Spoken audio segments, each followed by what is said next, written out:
Kids screaming in the cradles, profanities.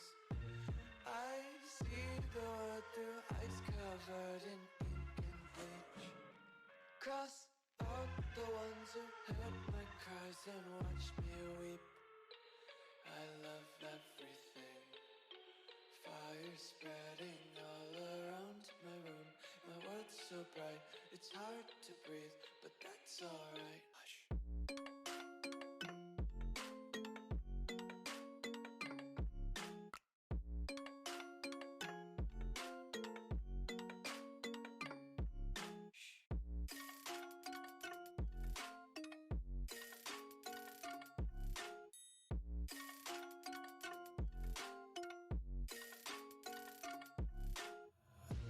Take my eyes open to force reality.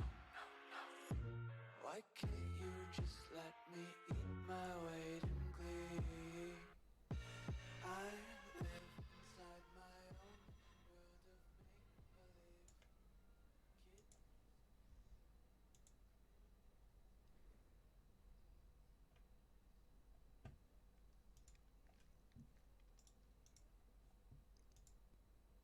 That's not what we want.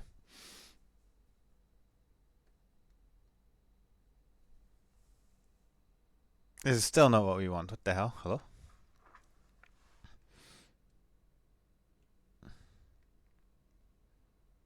No, I'm not looking for a blurry podcast here.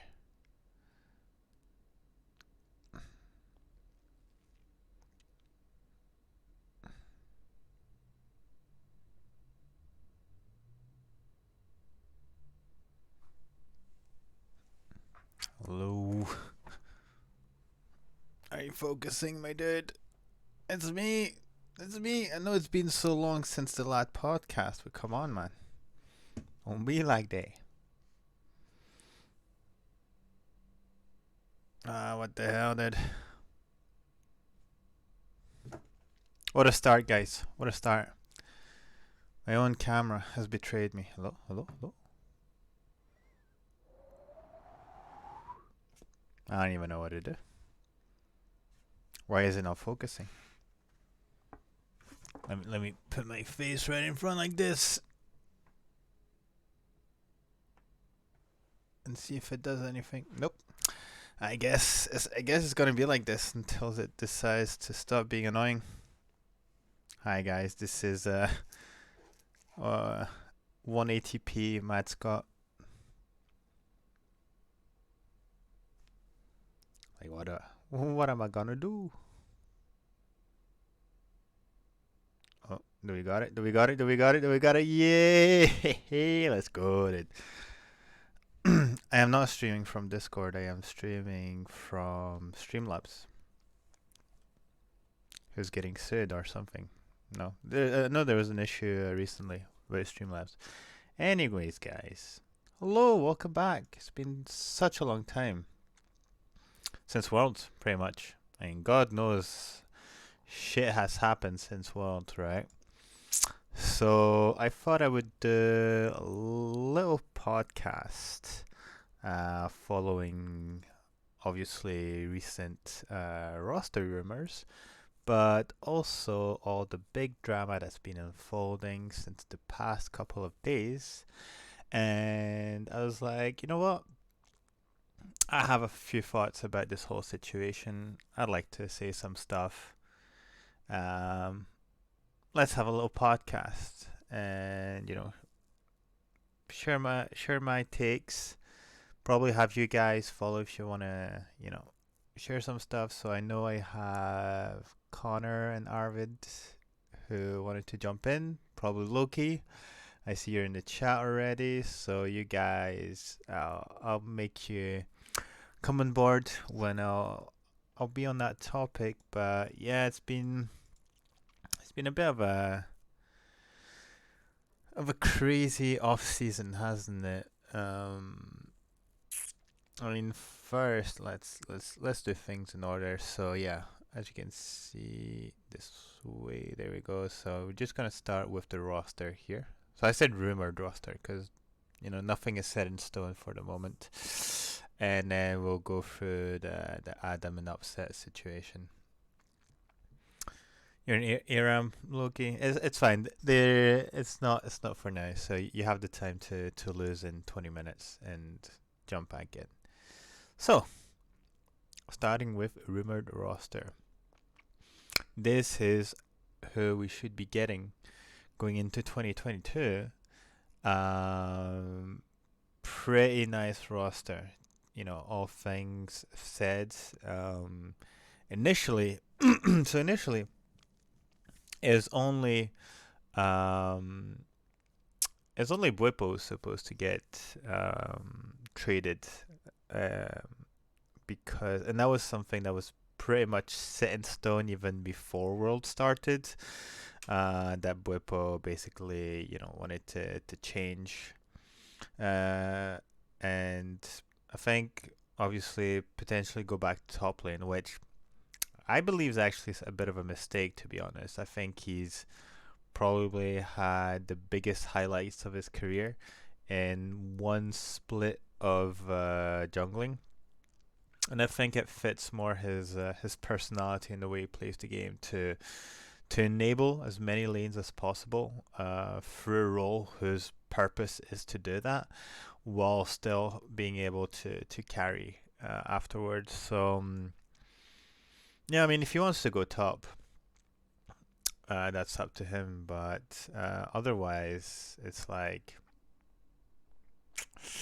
I don't know. I think he would have more impact as a jungler in whatever team he would have joined afterwards. He's a good leader. When you're playing jungle, that's exactly the type of role you want to sort of be the head of the group, and at least shot call a good portion of the game. So Bwipo is heading to Team Liquid. We're getting Razork, which is really, really a good choice when you consider the available junglers. Razork Misfits had a decent season, and Razork was a big part of this. I urge everyone to go either watch replays, like highlights of his time in the LEC, or go watch his pro views, and you'll realize how good the guy is. He's able to play like two styles, like enabler and carry jungler as well. So looking at the roster we're potentially getting, I think we need that guy who's able to switch styles when needed. So pretty happy with Razork. Easily top 3 junglers last split. And I think with stronger players around him, compared to what he had in Misfits, he's going to be able to do a lot of things. So that's one part. Hello, Fayawan. Thank you for joining me. The other part is with mid and top lane. Now, the sort of news that Nisqy and Adam wanted to leave kind of happened at the same time. For mid lane, I feel it's never too much of a problem to find players, especially in EU. Either you're looking at the current league, the current LEC, and you have already some good options, or you can look at the ERL, and same thing. There are a lot of promising rookies. You look at Mad Lions, they got their hands on Reeker. Fnatic looked interested in him as well. Can't blame him. He looks like really big up and coming talent, and I'm looking forward to what he's able to do with Mad Lions. But because they got him on Mad Lions, that means Humanoid was free, and he ends up in Fnatic, and that is, whew. To be honest, like when we lost Nisqy, I was like, okay, there are some options, but first of all, what's the better option for us in our situation? And two, who's gonna want to be on Fnatic? Like, who are we gonna be able to get without breaking the bank? And getting Humanoid, looking at the performance he had last year, easily top two, if not the best mid laner. You know, double LEC title last year. Being called Umanoid in reference to perks. Um, if it's actually officially announced that we get Humanoid and he performs as well as last year, could we have potentially one of the best mid laners that Fnatic ever had? You know, it's gonna be a battle between Caps and Humanoid, because I feel like if we get Humanoid now, we get a much more experienced player and more well-rounded than Caps was back in 2018, right? Obviously, Caps stays one of the best in Europe. That's not what I'm saying, but it's like if we compare within the same time frames, right? Power of Evil.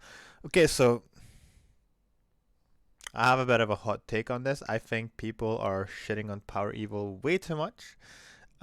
He was really good in NA, and he was actually one of the better mid laners. I think if he came back to Europe, he would perform really well, and he would surprise a lot of people. A bit like Nisqy, to be honest. I think, he would be able to adapt and still play very well and challenge some of the best mid laners. That's my thought. I don't. Maybe I'm wrong. Maybe everyone's making fun of me for saying that, but that's my genuine take on this. But it doesn't really matter because he's on what team is he on now? He's on FlyQuest? No. What is he on? CLG? No. Who did he go with? Can anyone tell me?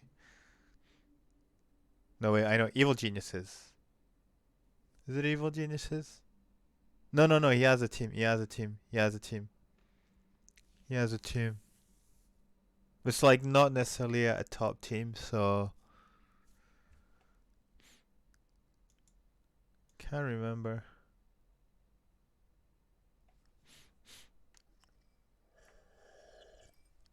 That's the one. IMT. Thank you. Thank you. Thank you. Yeah. IMT. IMT. Yeah. Yeah. So we'll see what he does on IMT. Maybe he proves me right. Maybe he proves me wrong. But in any case, this brings us to our dear top laner, Adam, who also decided to leave, and we'll go into that a bit later.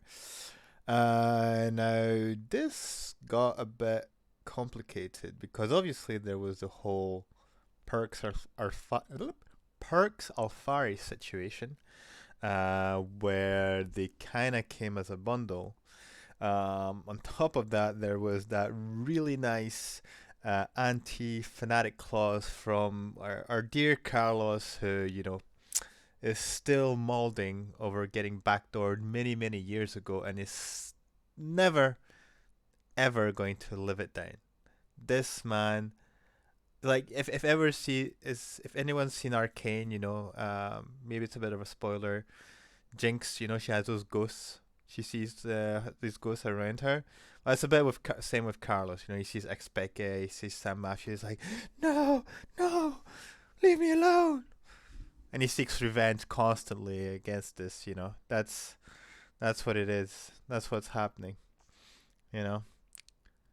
I mean, disregarding that that this is a technique that's done in football. Like, I don't know, I don't follow football enough to know those kind of things, but let's say it's allowed by Riot, that it's a process that's known within the world of sports. Sure. His motive. Okay, so first of all, his motive was really weird. It's like, oh yeah, Cloud9 buys perks to then sell it to Fnatic in exchange of whom? Of Nemesis? So okay, so first of all, that doesn't make sense, right? Because that would mean what? Is that Cloud9 gives Nisqy to Fnatic, they get perks, and then they're like, well, we're just going to shoop the whoop, and you give us back Nisqy, so we can give you perks. It's like, so since when is Cloud9 like a facilitator? You know? And like, yeah, Cloud9 doesn't have its own esports team, guys. They're just here to transfer, players between orgs, maybe get a little commission on the side, and that's it. It's like, what kind of argument even are you trying to do here? You know, Cloud9 is like, oh, you can give me perks. I'm gonna get perks. I'm not interested in getting perks just to give it to someone else. One of the best, one of the best players that EU has ever created. And you're like, yeah, you know what? We're just here to be like a sort of like border control, like, oh yeah, you give us perks, yep, yeah. So okay, Fnatic, yep, no problem. You get perks. We're not interested in winning LCS anyways, or being one of the biggest brands, or competing at Worlds. No, we're just here to transfer players between teams, guys, between EU teams as well. It's like the big import. You send the player to NA, then he comes back to you. It's like, no, this doesn't make sense. So that's the first big part of bullshit from Ocelote that we're used to. The second part is like, oh, we made the clause for 3 years. So it's like, oh, if you're afraid that it goes to Fnatic, then you would put it for 1 year. If you do it for 3 years, it's clearly an anti-Fnatic clause. It's not just, oh, we're doing it so it doesn't go to a rival within that period. It's like, I don't want perks to ever be part of Fnatic, ever, ever, ever. And it's like, well, why did you say that he could go wherever he wants in the first place? At this stage, I don't know why I'm still arguing, because we know he's just the biggest hypocrite in the scene. That every time he's gonna say something, you're gonna be able to find 10 things that disprove what he's just said. He's been known for poaching and getting away with it. He's doing this rule, he's getting away with it. I don't know how, but I guess Riot doesn't like enforcing rules.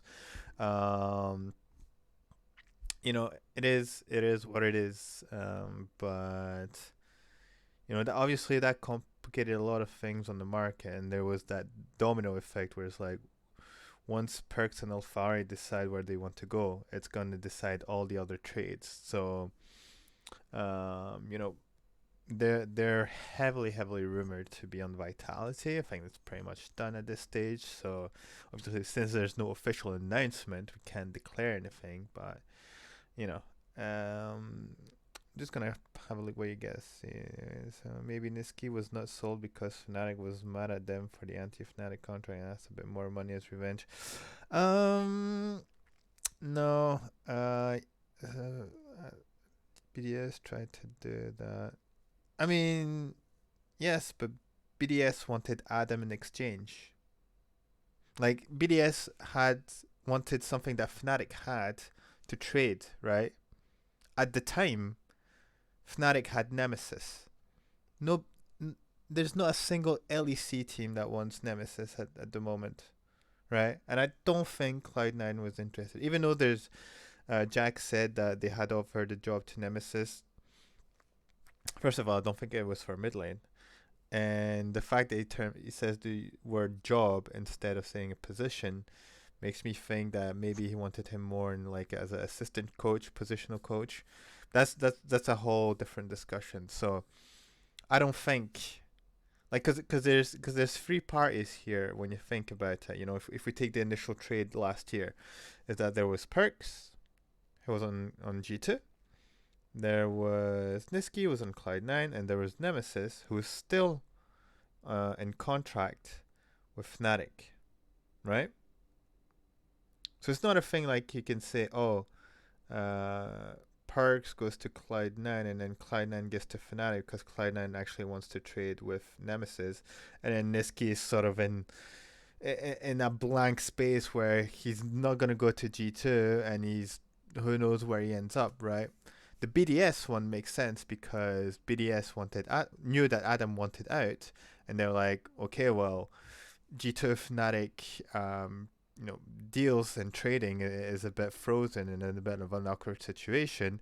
How do we make sure that Fnatic fully release Adam? How about we help them out? We like, oh yeah, we want Wonder, and then they do a little shoop the whoop with Fnatic, and that's it. That would make sense. At the time, it didn't make sense. Nemesis was still under contract. He was not going into free agency. Anyways, or he confirmed it was for mid. Wait, you mean for mid in terms of academy team though, right? With Sven and what's his name? What? There's no way. There's no way it's for LCS, dude.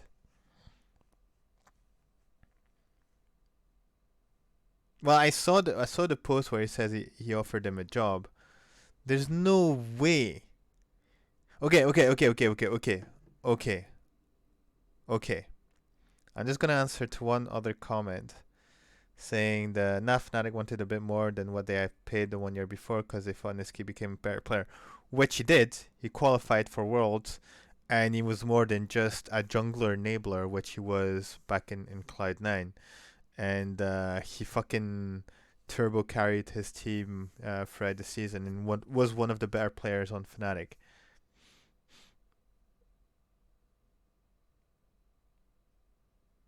Yeah, well, if you have a link, Loki, because I'm not gonna scroll through Reddit to find the answer, but yeah. So that brings me to another point. Then is that so if you're telling me that Jack was more interested in getting Nemesis than paying a bit more than what he sold Nisqy to Fnatic, it's actually hurting my brain. Like, how could you think that Nemesis is a better addition to your team when literally Nisqy is like super friends with Blabber, knows your org already, and has proven how much he can do from going to NA back to EU, when most of the time the players who do this, they're actually much worse and they can't compete in EU, and he showed he could stay among the best and not be just like a supportive mid laner, but actually able to carry his team and be super consistent. It makes no sense that he would want Nemesis over just buying a bit more. Mate, you spent million for perks and you're not even ready to spend 500,000 for Nisqy, who showed he could be so much better. Dude, it's hurting me even to say this, man. Okay, let me see this. To be clear, we offered him the LACS mid spot. He has a great thing going on with GNG, and I understand why he declined. Mate, you are absolutely out of your goddamn mind. Listen, I have a lot of respect for Jack. I think he manages his org really well in terms of branding, in terms of player management, but this is absolutely ludicrous.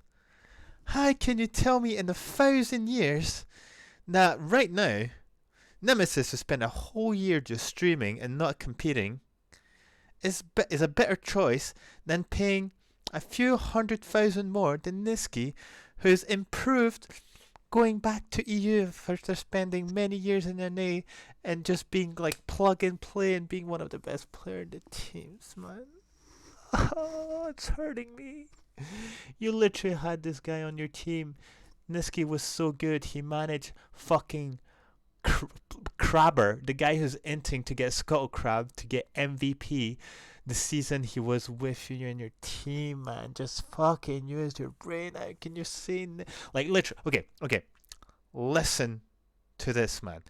They're investing in all these fucking Koreans, right? They're getting Summit, they're getting Winsome and whatever else I can't remember. Who's the ADC?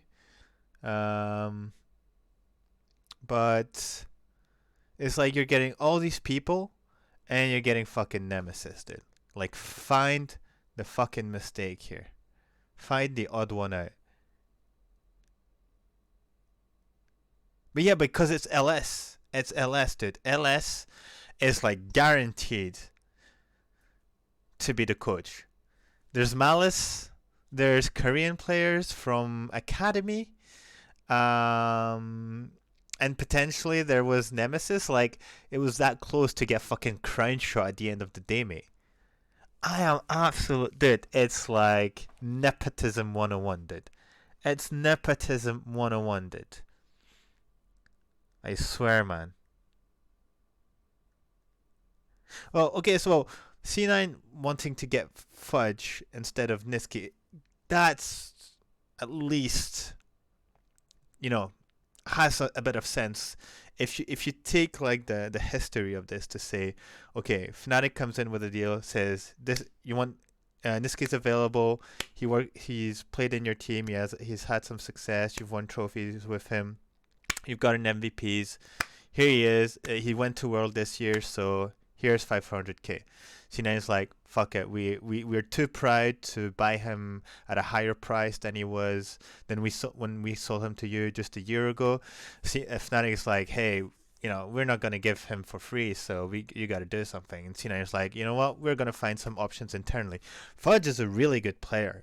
He's a really good player, and roll subs are the big trend right now. So maybe they're like, you know what? Let's see if we can do something internally. Fudge, maybe they scrim, they try stuff with him mid lane. He's spoken to the coaches. They've gotten some good results. Fnatic was like, oh shit, it's weird. They're not coming back to us. So maybe they're doing some stuff. Okay, here's a new price, 350, and they're like, nah, we're going with Fudge. And then Nisqy gets kind of butt fucked in this situation. But yeah, but Nemesis, man. Come on, be real. Like, I'll agree going for Fudge is a good choice. I actually value the guy. But Nemesis, like, red flag saloon. Like, if you take Nemesis and the moment he doesn't like your org and he leaves, he's just gonna spit on you for the rest of his time. He's a guy that's, that's just fucking salty, and he just holds grudges because a team didn't keep him. He's like, oh, you didn't get treated well and everything. I get it. Okay, whatever. I mean, it's not just ego. It's just he's so restricted in his perception of the game that he's basically telling his team to not play stuff instead of being more flexible and saying, you want to try this? Okay, I trust you. I'll play my stuff and we see if we can work out something together. Like Bwipo literally said, we were not playing Renekton because Nemesis thought it was shit, and because LS has said it's shit, despite Renekton being one of the most popular picks in LPL. And who won Worlds this year? The only fucking LPL team that qualified for a semifinals bracket. It was a 3v1 and they made it out. But it's LS is a guy who's very smart about the game. Doesn't mean he's 100% right about everything he says. And when it gets proven to him on paper that Renekton is actually a viable champion and he's able to take over the game, you just need to agree. I mean, I don't know. Like, there's these players who fucking grind the game 24/7. I think they have to know it to some extent of what they're talking about. But, let's see. This is insane and is mentally aligned with many other staff member on C9. I mean, if LS is part of it, I guess so. But apart from that, it's just like his mates. So, anyways, like, how would you have worked with Summit and the other guys? Maybe doesn't know as well. I can't see Nemesis on Cloud9 at all. Roll sub's gonna backfire. I'm not too sure about this. I'm not sure. I think they're gonna have some form of success. But Nemesis will never get another chance spot in a team because of his attitude or personality. That's weird. That's what I thought. And when you know Cloud9 is usually quite a sort of brotherly structure. Um, I'm also surprised that he was actually considered for a player role and not a coaching staff role. He said he won't be joining C9. I think this is more Fudge who wanted these players and not LS made the team. I mean, there's malice. I don't know. Then wanting Nemesis dumping thing. I mean, yeah. Too big of an ego. Pretty much. He's a trash player. I mean, he is mechanically he's a very good player. He's just I don't think he works well within the team. And not because of the way he plays, but because of the way he perceives the game, and he wants others to perceive the game. It's like he's forcing his perception onto other players instead of trying to find a good middle ground, because this is what it is when you work with a team. Unless you're the absolute fucking most insane player, you're a fucking faker, and people are like, okay, well, this guy's been around. He's lifted more trophies than, I've played games, so, I better listen to him, and if he says jump, I'll say how high, but Nemesis has not gone that far, so what you should do at this level is like share your opinion and then try to figure out what's the best way instead of saying Renekton shit, I don't want you to see you playing it, and Bwepo is the one conceding like, well, I don't want any drama, I don't want to fuck up the team, structure, then I'm not gonna play Renekton, even though he was fucking destroying people in solo queue with his Renekton, and the moment he got his hands on him, it was much better. Anyway, that's a whole other discussion. You're talking about Nemesis and you remind me of Adam. We're getting there. Don't worry. Please move on. Tired. Okay, no problem. Let's get moving, guys. Let's talk about the top lane, dude. So, Adam's out. Big problem getting Alfari or not. Who was available? Then suddenly it's like Wunder's in the equation, in the sense that, wait a minute, you're telling me a G2 player would be coming to Fnatic? Probably one of the most impactful top laners that we've had in the past years could be coming to Fnatic. And it's like, well, Wunder's kind of a dickhead, he said some pretty shit stuff towards Fnatic. I don't know how to feel about this. And then it's like, at the same time, he's a really good player, so it's like, he was smacking Korean and asked for breakfast, so it's like, I guess if we get him, if he comes back with a vengeance, and the people are like, oh, I hope he gets back his motivation. I don't think Wunder was completely not playing the game. Maybe he wasn't playing it as much as other people on his team, but at that he was like, oh, I'm just gonna wake up, go to LEC studio, never played the game for the whole week.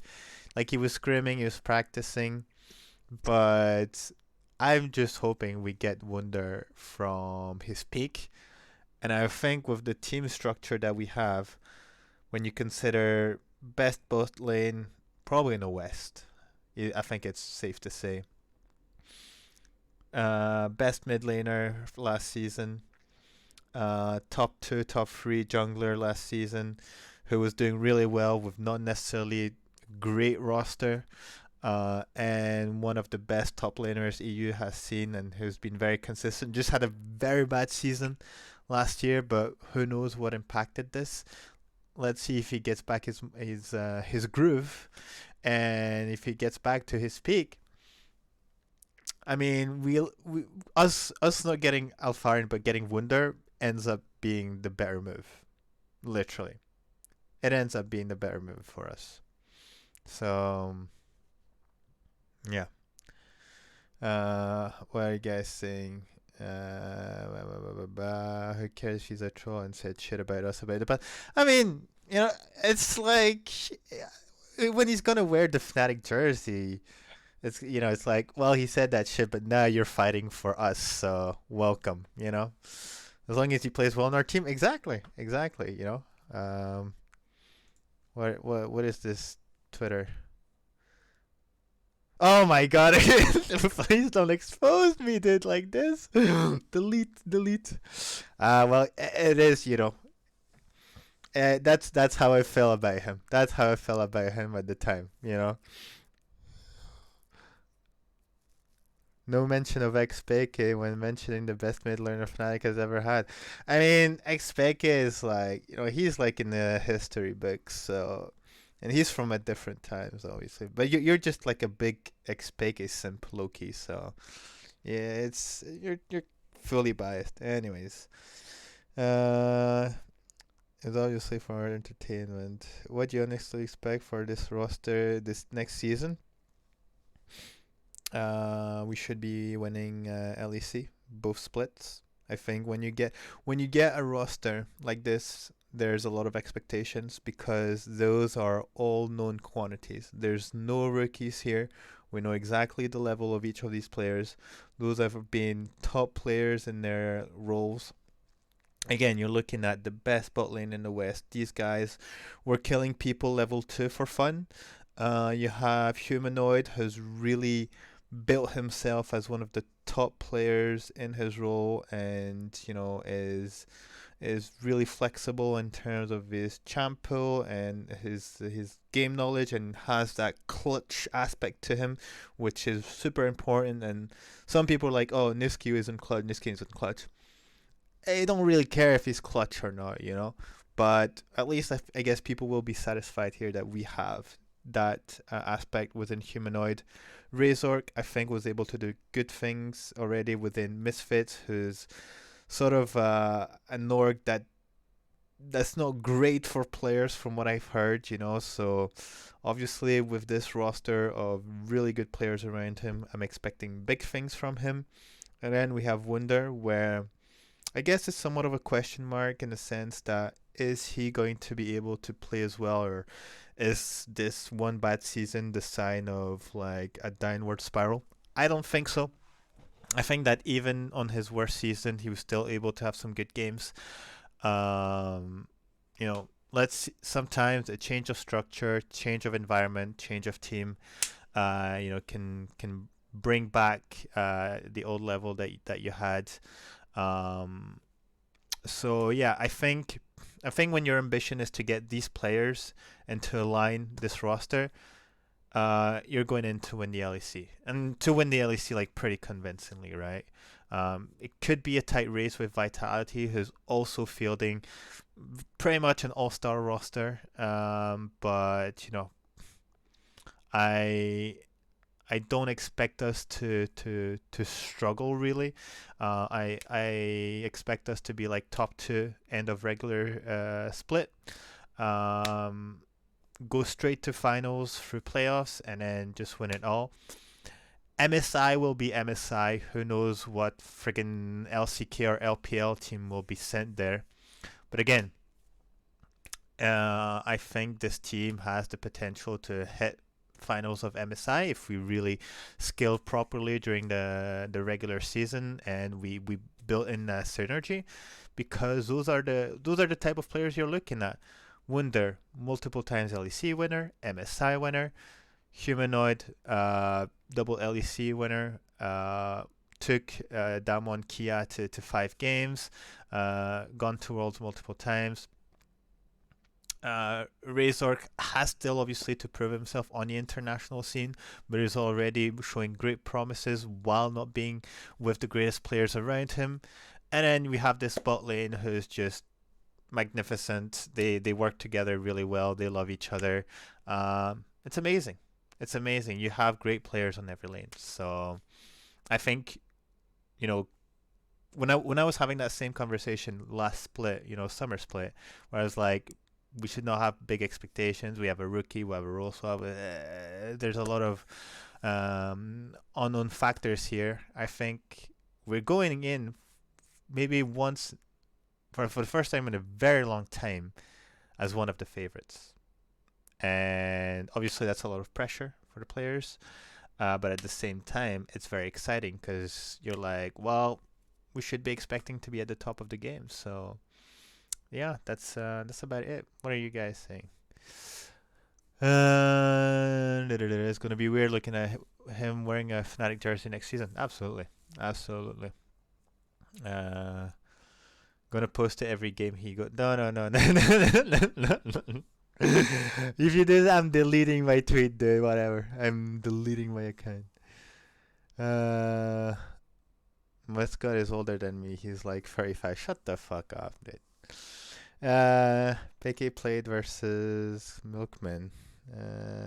Will this roster click? That's the big question. I hope so. I mean, they all look like pretty chill, dude. Like Wunder seems to be like a really goofy guy behind the scenes, and Razork as well. So it's like fingers crossed, no more classic Fnatic drama, but you can never be, too sure about these things.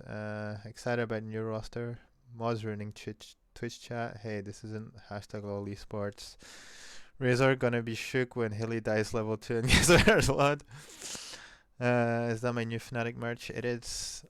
The design your drip, I believe was the name. That's one of the two. Yeah. We're just gonna wait till Vitality implodes and we win. Well, Vitality suffers from the same problem as Misfits, is that their internal structure is not the best. At the same time, you have Perks, who's just so much of a leader that maybe he manages to fill in that gap within Vitality, but who knows? It's my big question marks are around Alfari, because this guy gets a bit moody. He he has some bars to spit about his previous team and previous staff. So we'll see how that works out. If they don't meet the success that they're expecting to meet, who knows how that happens. But anyways, especially with Selfmade as well, who's known to speak his mind. Don't know much about Labrov, and then obviously Parks is often the leader, and I don't know how much Carzzy weighs in this roster in terms of opinions, but yeah. Yeah. Yeah. Okay, cool. If that is all.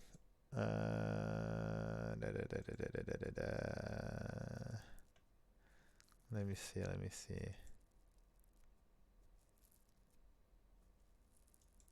Yeah, try and see what you guys are posting elsewhere.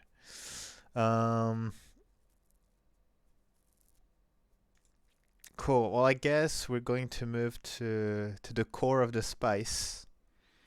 The reason why we review how Worlds went. It went like shit. The end. Here's my review, Loki. Well, you know what? I'm actually going to review Worlds. Here's your review for Worlds, Loki. Here's your review right here. Here's the outcome of fucking Worlds, dude. It's right there, man. It's right there. Here we go, guys. So before I start going into my opinions, let me just set the scene for you guys. Let's go back to Worlds. Let's go back to a few months ago. So, from the information that was given to us at the time, there was somewhat of a family emergency for Upset. And he pondered for a few days if he should either leave his team or stay, but be in a very bad mindset basically throughout the games. He discussed this with Yamato, where he actually explained what happened, despite Yamato not necessarily asking him for the details. He spoke to it with Hilly, and from what we know, he left roughly 12 hours before the beginning of their first game. Luckily, Bean was with them. Now, Bean is actually a very good player on Fnatic Rising. And he did his best. Obviously, first week very complicated. Second week he popped off much more. Bean, on top of that, is a super lovable guy. He's really he's all cutie with his smiling and everything. The guy did his best, and I don't think anyone can fault him for the level of performance he brought within the context, within that situation. So obviously we've seen the videos from Pete, the Fnatic at Worlds. I can't remember how it's called, but with the team being at a very bad place mentally, Nisqy breaking down in front of his team, Yamato just being super distraught because he split between, the performance of his team and upset, being in a complicated situation to having to go home. Just pain, just super bad moments all over the place. Now, fast forward to recently, we hear that Adam wants to leave Fnatic. We're not too sure why. Apparently, he's not getting well with the organization anymore. Bad terms. He wants out. Okay.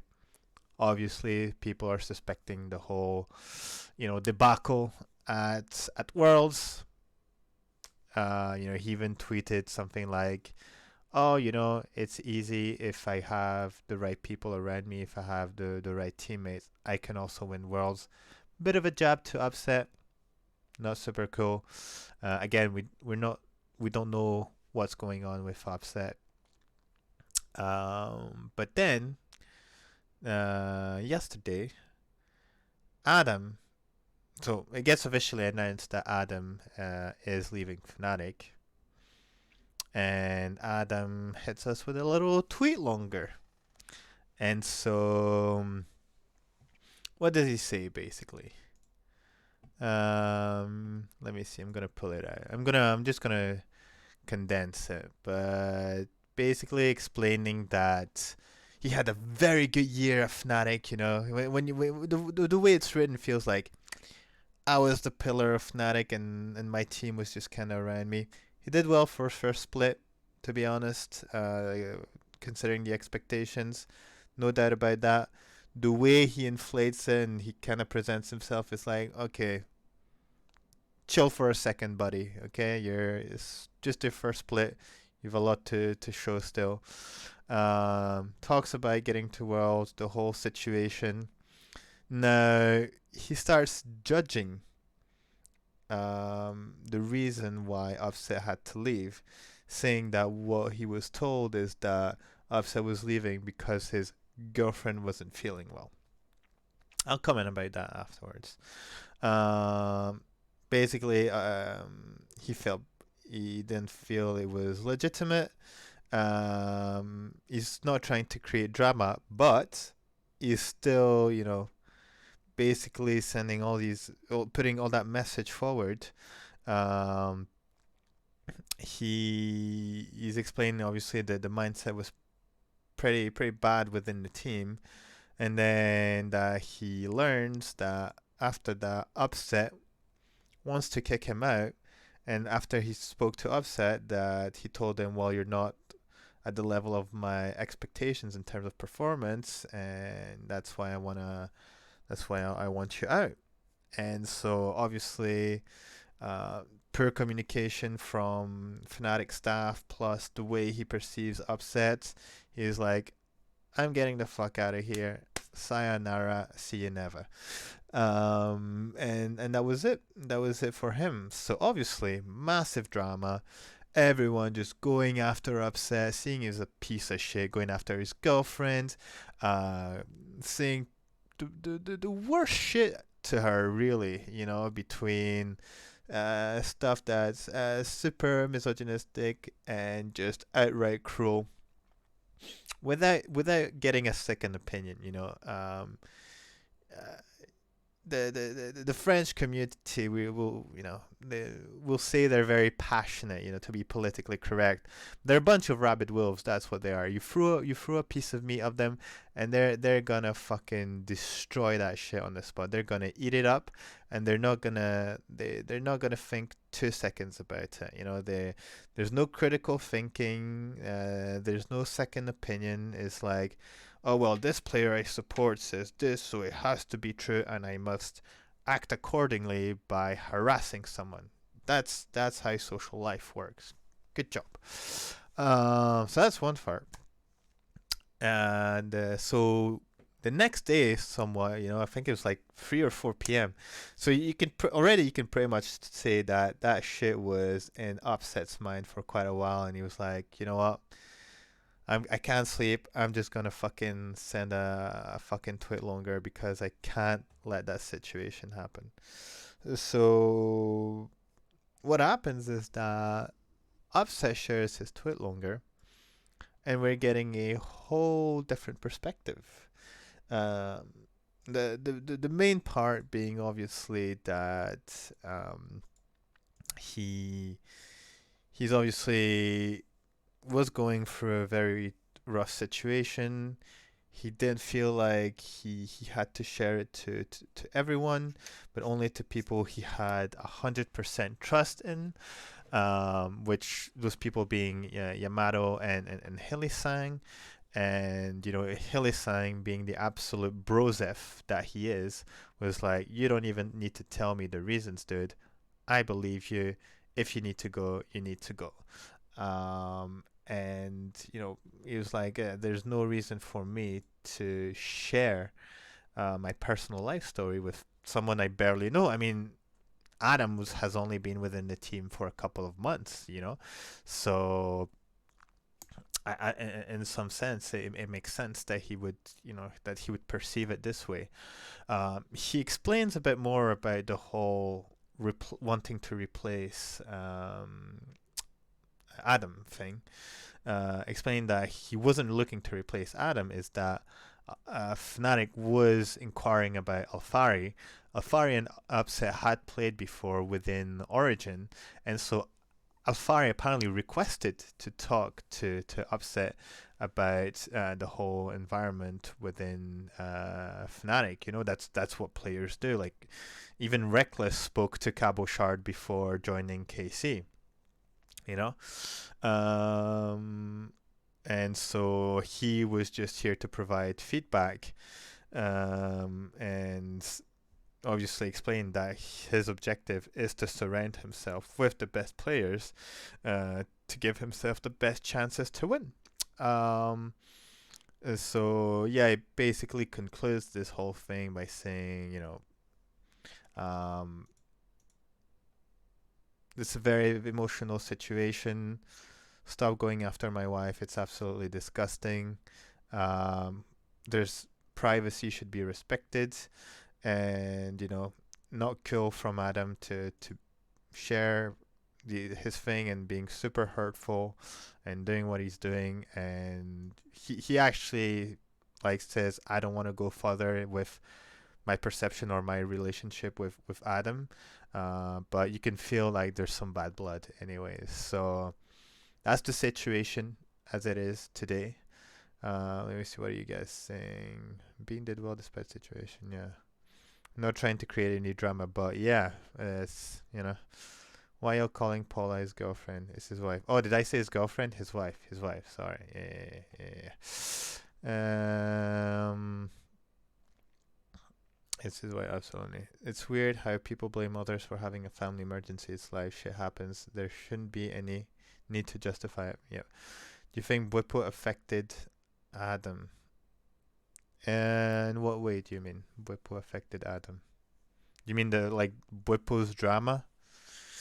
I mean, so I'll comment really briefly about this. Is that yeah.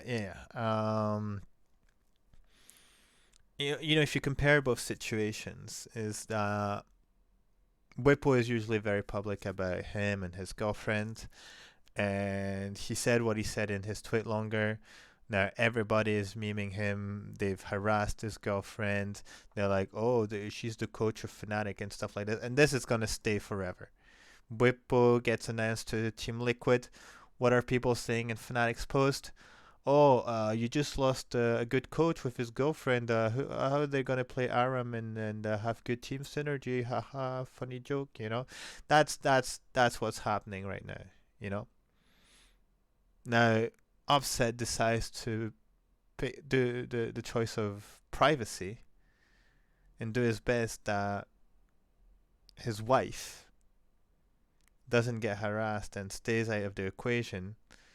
Despite his efforts, Adam fucking blunders it and fucking sends a whole army of angry French people at her, just saying the worst stuff. So you just can't escape it in the end, despite his best efforts, despite trying to, keep it private, only saying it to the people he trusts, conserving the information within, a tight grip by selecting the people he shares it with. That's what happens. Now, is Adam right? Is Upset right? It's more complicated than this. On Adam's side, he's 100% right to be frustrated with the situation. He's a rookie that comes in. Whatever his actual level of performance is, he thinks that he's done well, so he values his position within Fnatic. Feels kind of misled and maybe betrayed for the efforts he's provided within Fnatic with Upset's move. Now, and then obviously with following up the fact that he hears he wants to be replaced because he's not up to standards. Now, he's absolutely right to be frustrated, and I think there's a lack of proper communication and probably like good mental health work within the staff. Like, I'm not sure exactly who takes care of this within Fnatic. I know there's like performance coaches and stuff like this, but is there someone who's like really like almost like a therapist, in a sense? Because that's the kind of person you need when you have a young guy in a team who's getting a lot of success within a very short time, who gets to play on the biggest stage of them all, and just wants to continue on that roller coaster. And the second there's a problem or there's an obstacle, then it fucks him up mentally, because he feels like people are playing against him, and they're like, you're being a barrier to my success. Like, I'm doing my best here, and you're boycotting me, basically. And if you're boycotting me, then you're against me. And obviously, if you had that, and the fact is like, you know what, I don't want you on the team as well. It's like, yo, what the fuck are you? Are you trying to be enemies or stuff like this? So it's normal that he perceives it that way. Now, the reality of esports is that you have to fight for your spot constantly. And if you're not the best, then your seat's on fucking fire, because you can be replaced at any moment. It's a competitive environment. Now, it sucks the way it's managed and the way it can be done. Obviously, things can be improved here, but Upset requesting to, well, not necessarily requesting, but looking to have different players around him because he feels it can give him a better chance to win. Absolutely normal. That actually happens all the time. Jankos and Caps kicked fucking Reckless, and Reckless has been one of the best ADCs in the EU for a very long time. Everyone was like, it's normal. Well, obviously, it was a very good jungler, one of the best mid laners in the EU. Obviously, they want to be with the best ADC possible. If they think playing with someone different than Reckless is going to allow them to get back to the top. So why is Upset his move, request of getting a different top, getting a different mid any different? That's how it is. So, on the other side, Upset has an absolute right to privacy as well. We don't know what happened. He's family. Like, you have to understand who Upset is. Upset has been on the scene for like 5-6 years. He's always been one best of 5 away from reaching Worlds. And when a guy who's so competitive, who works so hard to stay one of the most relevant and highest performing ADCs on different teams every time, even when on Origin this team was fucking dog, he was still one of the best ADCs, and he was trying his heart out to be at the top and qualify. They're gonna tell me that a player who's so serious about making it to Worlds, who when he got married actually felt bad about taking time off for his wedding and grinded solo queue straight away. That's Yamato Cannon who says this, by the way. It's going to be like, you know what? I've finally made it to Worlds. Job's done, guys. That's all I wanted. I just wanted to qualify. I didn't want to play at Worlds. I just wanted to qualify to have this on my resume. And I'm just going to go back to my girlfriend because we just got married recently. So, whatever reason, the reason obviously that Adam has spread now. And it's going to be gospel, by the way. Even if Upset says that's not the case, because Adam has said it, it's echoed all over the place. It's memeable. Everyone has made meme all over the place. Even some very influential people within the ecosystem. That's going to be the reality. Is that his girlfriend was feeling sad, or Upset just wanted to get his dick sucked, Hey, boys, it's so funny, guys. The stuff that's happened on Upset's, family, whether it be his girlfriend or his parents, whatever, is probably really, really bad. And it's being dumbed down to, oh, well, it's just his girlfriend being a little boo-hoo, and they're just going together and they're playing solo queue because, Upset can't play solo queue when his team is struggling at Worlds. It's like, what? So he just gets to feel depressed and bad, and his one escape to this shit situation that is playing the game he's played for years and years. It's like, don't throw yourself in solo queue, man. You're playing with your girlfriend? Can't do that. If you're going away, you have to feel like shit, and there's no way out, dude. And when you come back in 2022, you better have some fucking marks on the side of your face because you've cried so hard it's actually done like a little crevasse on your side, like it's a fucking waterfall, It's like, people are fucking mental, dude. Get a fucking grip, man. Look at the context. What kind of player is Upset? Is Upset known to be the kind of guy who's slacking and not trying? This guy has fucking sweated bullets his whole career to get to fucking Worlds. And the one time he gets there, he has to go back home. You genuinely think that for a girl, Upset's going to be like, see you guys, I don't give a fuck about your performances. I got to go back home. No. That is not the type of player. I don't even know Upset personally, and I can tell you it's not the type of guy that he is because I've seen his career. I've seen how frustrated he's been in games when he's not made it to Worlds. How happy he was to finally fucking qualify. How he took fucking Yamato Cannon in his arms. How he took Hilly, the guys he trusted most. He did this for these guys. He was like, I want to go to fucking Worlds, guys. How is that not enough to disprove anything negative that's been said against him? Now, could he have maybe better communicated a bit this along with the staff by saying, Upset is not abandoning you. I am not abandoning you guys. I have something that's really, really serious. And you guys know how much this means to me. Like, I don't know what communication went there, but apparently it was not enough because shit like Adam and obviously Nisqy seems to be a bit resentful about the whole situation, Maybe a bit better communication should have been done on there, but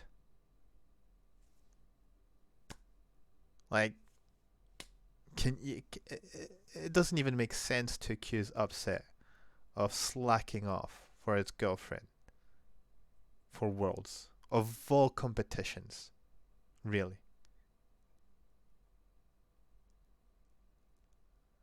And I don't know. I'm trying to think of other points I wanted to make, but I think that's pretty much it. That's pretty much it.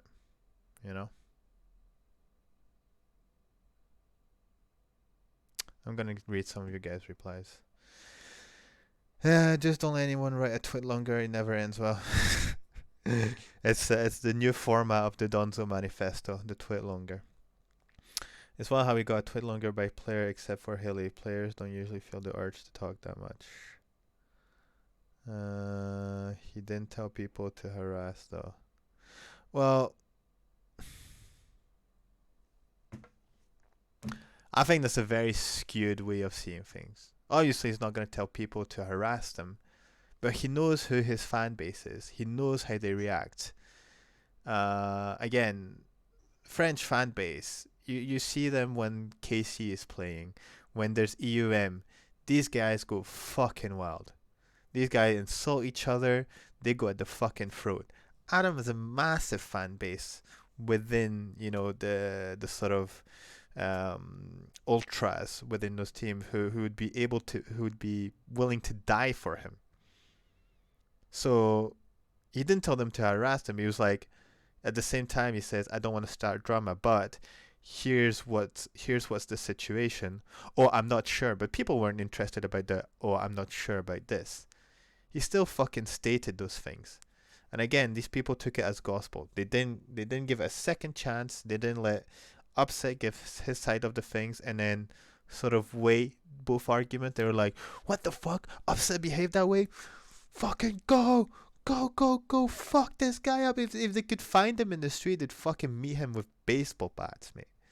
So sure, they didn't say go harass Upset, because then he would absolutely be perceived as the villain.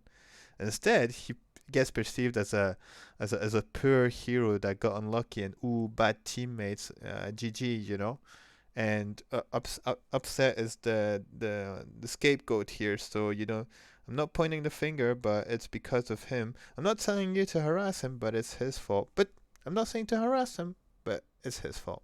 It's his fault that I didn't perform at Worlds. It's his fault that I'm no longer part of Fnatic. I know that I love so much that I wanted to be part with. He's the one that's not allowing me to, achieve my dreams.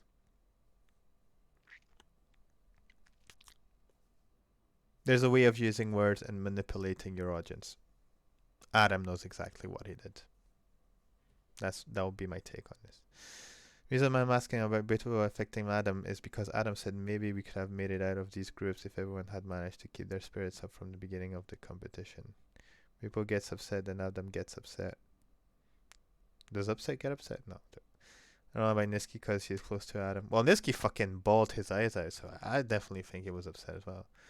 Ripple releases his statements saying he owes it all to his girlfriend's success.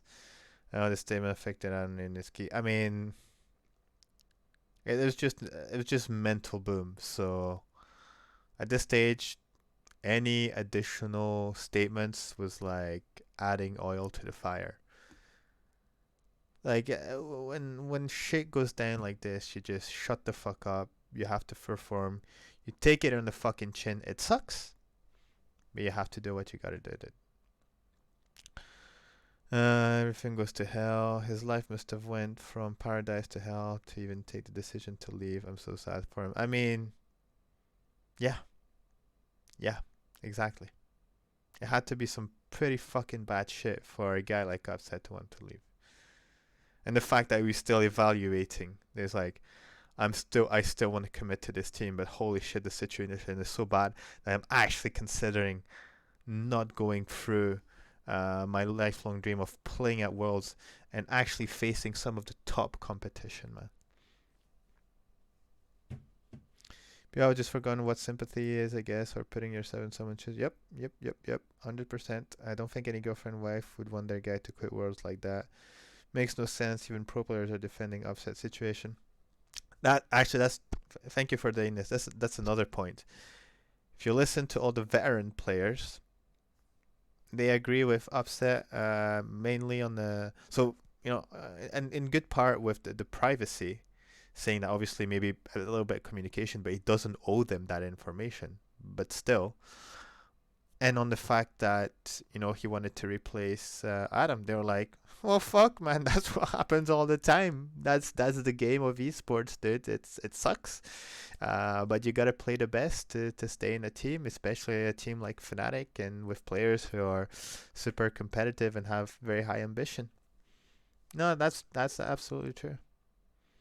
Thorin, yeah, Thorin was agreeing as well. It's like, yeah, yeah, it has to be pretty fucking crazy for Thorin to be on the side of Fnatic and fucking Rich from H2K. You know, anyways. And I'm just created an alternate dimension. Pretty much, dude, pretty much. Good point. Now he would get his revenge. He didn't get it. He was biting him in the ass. He was mad about everything and it clouded his judgment. This sounds like some Star Wars shit, dude. He's like, he's become Anakin, you know, at the end of the final episode. He's become a Sith. He's become Darth Vader. Also, big ego and immaturity. Offset. Whoops. Shit, just jumped.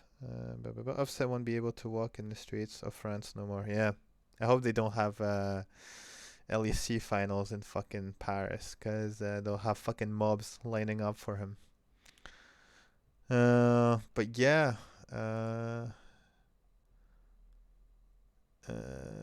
Okay. Cool. Well,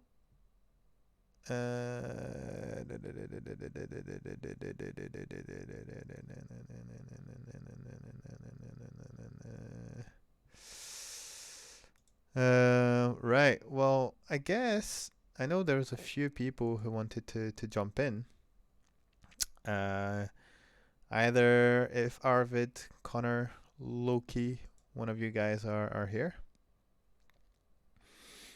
Nisqy was tilted about upset 2 on Dom Street. I mean, again, they're right to be frustrated because they feel the communication wasn't right, the way it was handled wasn't right. Is it Offset's fault? Not necessarily. I think the staff has some responsibility in this. So, Arvid is here. Loki is still in Aram. We'll get Conor. We'll get everyone. Don't worry about it. As soon as he shows up. Cool. In that case, Arvid, I'll probably just reach out to you through Discord if you're on Discord, my dude. There you are. Just want to see if desktop audio. There we go. Why is good guy Nisqy unfollowing Offset? No sympathy for Offset. Well, again, if he's feeling like for Nisqy, I think there's two things. I think he feels the same way than Adam about this whole situation, and I think that's like the guy fucking broke down in front of his team. Like he was really fucking mentally boom. You're talking about Nisqy, this guy who's always super upbeat, always making jokes, always goofing around. This guy was fucking just fucking broke down in front of his team. Yeah. So I think this just emotionally it's very heavy for him. Does he feel betrayed by Upset? Maybe if Upset was also inquiring about, you know, perks, because you have to consider that if Fnatic had gotten perks, this would have been the second time we would have gotten replaced by perks consecutively. Because it got replaced by perks on Cloud9, and we got replaced by perks on Fnatic. It's like the ghost of perks is constantly following him. Maybe that affects as well. It's like, fuck me, dude. I'm doing my best here, and twice fucking perks replaces me. Like, what the fuck do I have to do to, you know, to be allowed a spot and to stay at my role? And then now he's teamless. So I think there's a lot of frustration on what's his name, on Nisqy right now. So I don't know. Maybe under the frustration, under the emotion, he acted like this. But yeah. Yeah. Okay. So you know what? I'm gonna do it like this. I'm gonna start with Arvid, and then I'll have you on board, Conor. Okay. Arvid, are you still around here, buddy? Give me like a thumbs up or something.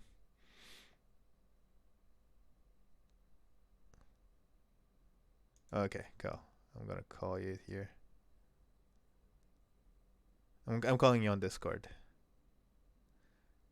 if you can make it on Discord. Hello? Yes. Let me just maybe increase the volume on I. this. Oh, there, wait, there you go. And now I can hear you. You can hear yourself. It's like a Uh, constant loop. no, but I can now I can hear you on Discord. Yeah, and you can hear me on the podcast as well. I'm Yeah. everywhere. Yep. Yeah, you are. So cool. So yeah, you told me that you had some stuff to say about this whole situation. So the floor is yours, Arvid. The millions of viewers are here to listen to your voice. Okay. So I wanted a bit of time to talk about first of all our rumored roster. Okay. You know, it's great. It's a great roster. It there are many arguments to say that this is just a great roster. Now, if the personalities will fit together, I don't know. I hope so, Mm-hmm. but I don't know. I think they will be fine even if they don't, honestly. But anyways, uh, I find it kind of funny that now when Wonder wasn't in and wasn't considered by Fnatic, he was regarded as overrated, and I have always been kind of on the fence about flaming pros, Mm-hmm. especially the ones that are on the top teams. I can casually hand out some flame towards players like Promise Q.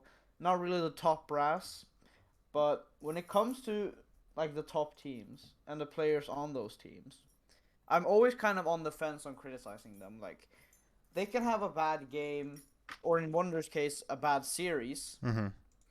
and am still gonna think that they're probably better than the guy who they lost to, Mm-hmm. which is the case for Adam. And I don't know. I mean, he was getting turbo flamed everywhere, and now when he's considered by Fnatic, he was apparently just good all the time, which I found very weird. But it is what it is. But I'm happy to have him. Obviously, he was used to be coached by Yamato Cannon. All that's great. This roster is great. I mostly came in here to so kind of shed some things on this Adam upset situation. Mm-hmm. First of all, uh, I totally agree with the common sentiment that upset doesn't owe anyone shit. He doesn't need to tell you anything what's going on in his personal life. He doesn't need to tell you if his girlfriend got corona and almost died. He doesn't need to say any of that shit. He does not need to say anything to you or to Adam or to anyone. I wouldn't trust if I was an adult, I would not trust a 19-year-old with very personal information unless unless it was a family member, which is not the case for Adam at all. Mm-hmm. And then we have the complete retarded takes coming out from our good old pal Nemesis, who tries to act like he knew it, that he knew it all along, but obviously, like both of their stories don't match up at all. Like if you've if you if you've done grade school English, you can see that these stories don't match up. Like Adam does literally admitted he doesn't know shit, and just throws out just threw out some speculation. And Nemesis, his whole shtick is that there's not even a problem with Upset's family. That it's just a cover up for just some petty drama, not even something related to Upset's family. So no, Adam Sweetlonger does not make Nemesis correct. It it's just kind of two kind of related things just getting mashed in together. And yeah, um And also we have some takes we have going are Froskurin or Froskaren, who is saying that this is a management issue. That this is something the management has to work on. Well, it's pretty hard to work on something when your player doesn't tell you what's going on. Which is all in Upset's right, by the way. He doesn't need to tell you shit unless it's in the unless he signs some evil devil's contract that makes him forced to tell what is going on in his personal life, which is not this kind of situation. And yeah, I don't know. I thought that was kind of weird, and obviously although I'm very happy that most of the people who are signing with Adam are a very loud minority and not a loud majority. The majority does seems to agree with Upset, that Upset is in the right here, and also, okay, so I know we Fnatic fans like to flame Carlos. We like to say Carlos is hypocritical, which I'll admit he is. That he's done a bunch of shit, which I agree. And I do think that instead of, because I'll throw some criticism. He literally tries to play both sides of this whole thing. He wants his players to do whatever the fuck they want, and then he also doesn't want them doesn't, and constantly says like these guys are basically my family. If I could manipulate their DNA to make them a part of my family tree, I would. And then also say, yeah, but you're not allowed to go to this team, which, you know, if he just says, look guys, if he just goes with the same argument as this is business, okay? I have to do what I have to do to be a good owner, to make sure that I have the winning roster going into next season, which in my opinion is completely justified. Unless you also try at the same time saying that you want the best for your players, and you basically let them do whatever they want, which is obviously not true. But like, it's hard. I mean, I feel like I'm all the same I have with hating on top players on the top teams. I also am on the fence of hating on team owners. Unless it's that Mad Lions co-owner, which is apparently not even a part of the actual management. Yeah. But I have a hard time like hating on Carlos. You know, he's just an owner who's been put in a position when he is basically having more to say than any other owner. I'm gonna say that he probably speaks twice as much as our owner, our CEO Sam Matthews does. Mm-hmm. And when Sam Matthews talks, it's mostly in a very long, multi-layered tweet. So you know he's an owner with a very public face, which something they have to respect. For he's basically the face of his own org. Which is kind of why he can just kind of mix and match superstars into his rosters. Mm-hmm. Which I can respect. And also, you know, fair game to him. He managed to sell all of his players that was on the trading list, and we couldn't. Well, we don't know about Mickey yet. Yeah, we don't know about Mickey, but it is room. Okay, but he did manage to sell two of three, and we sold one of two. As of now. Free. Bwipo's free agent. Oh yeah, Bwipo, free agent, but that I don't really count that. I don't count free agency. Fair enough. Because yeah, when they're free agency, they're in no team. And you know we couldn't sell Nisqy, which is, you know, it's sad. I think definitely he should just like for fuck's sake, like they Blue got a spot before Nisqy. Like, oh god, that is just pure insanity to me. Like that is probably the most egregious thing I've ever seen. Like Blue gets a spot before Nisqy. Now Nisqy's basically left teamless unless he can make some like mid split deal or something. That's probably the only thing I can see like this going into, but whatever. But yeah, I think no, Ocelot. Yeah, he's hypocritical. He can sometimes seem like a douchebag, but I think like I feel like when people criticize the G2 players for being douchebag, like they're kind of missing the point. It's all entertainment, and I don't know how people don't really see it. Like it is for entertainment. Some of them are being, kind of trash talky. It's for the entertainment. It's part of their image. It's part of G2's image as kind of being. It has for the longest time at least they're being like the villains of the league. But now who knows what their image is? Their whole team is, in my opinion, completely fucking doomed. But that's just me. But yeah, it does seem like Mickey X is going to TSM. I mean, I just have to give all my prayers to Mickey going to TSM. We'll see if they can get Whipple's girlfriend in as well. If TSM can sign Whipple's girlfriend, Coach Diff. I think they're saved. I think they could be saved. But also another thing on the Fnatic drama. Back to that. I mean, Whipple's girlfriend does seem kind of a bit overrated, guys. Come on. If Whipple's girlfriend can't fix the shit that was going on between Adam and Upset, I don't really trust her to be a coach. But that's just me.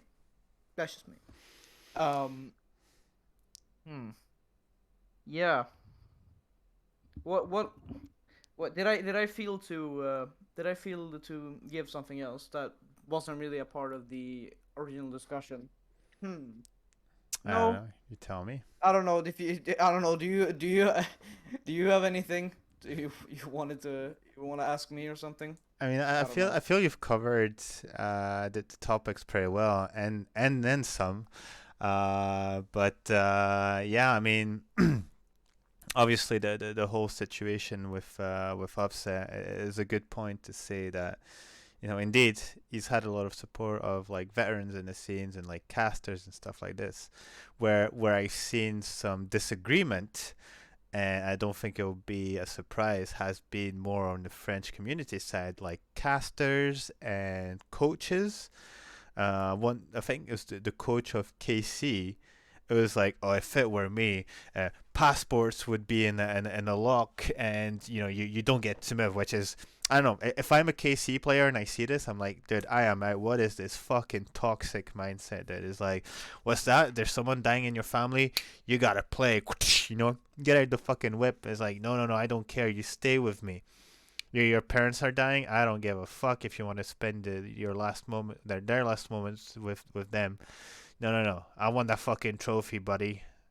It's like, okay, shut the fuck up. And then you have the casters who are like, oh my god, look at what Adam is saying. Oh my god, Fnatic no good, very bad. It's like literally adding more oil to the fire, and they're just contributing to the absolute hate wave. I actually remember something worth to ring up. Tell So, me. I mean, Adam, reading his tweet longer, Mm-hmm.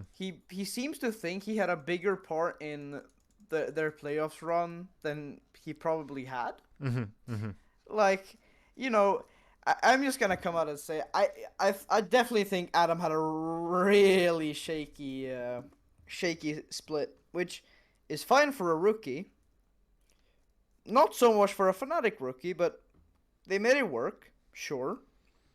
Like his champion pool definitely seemed to be a lot narrow.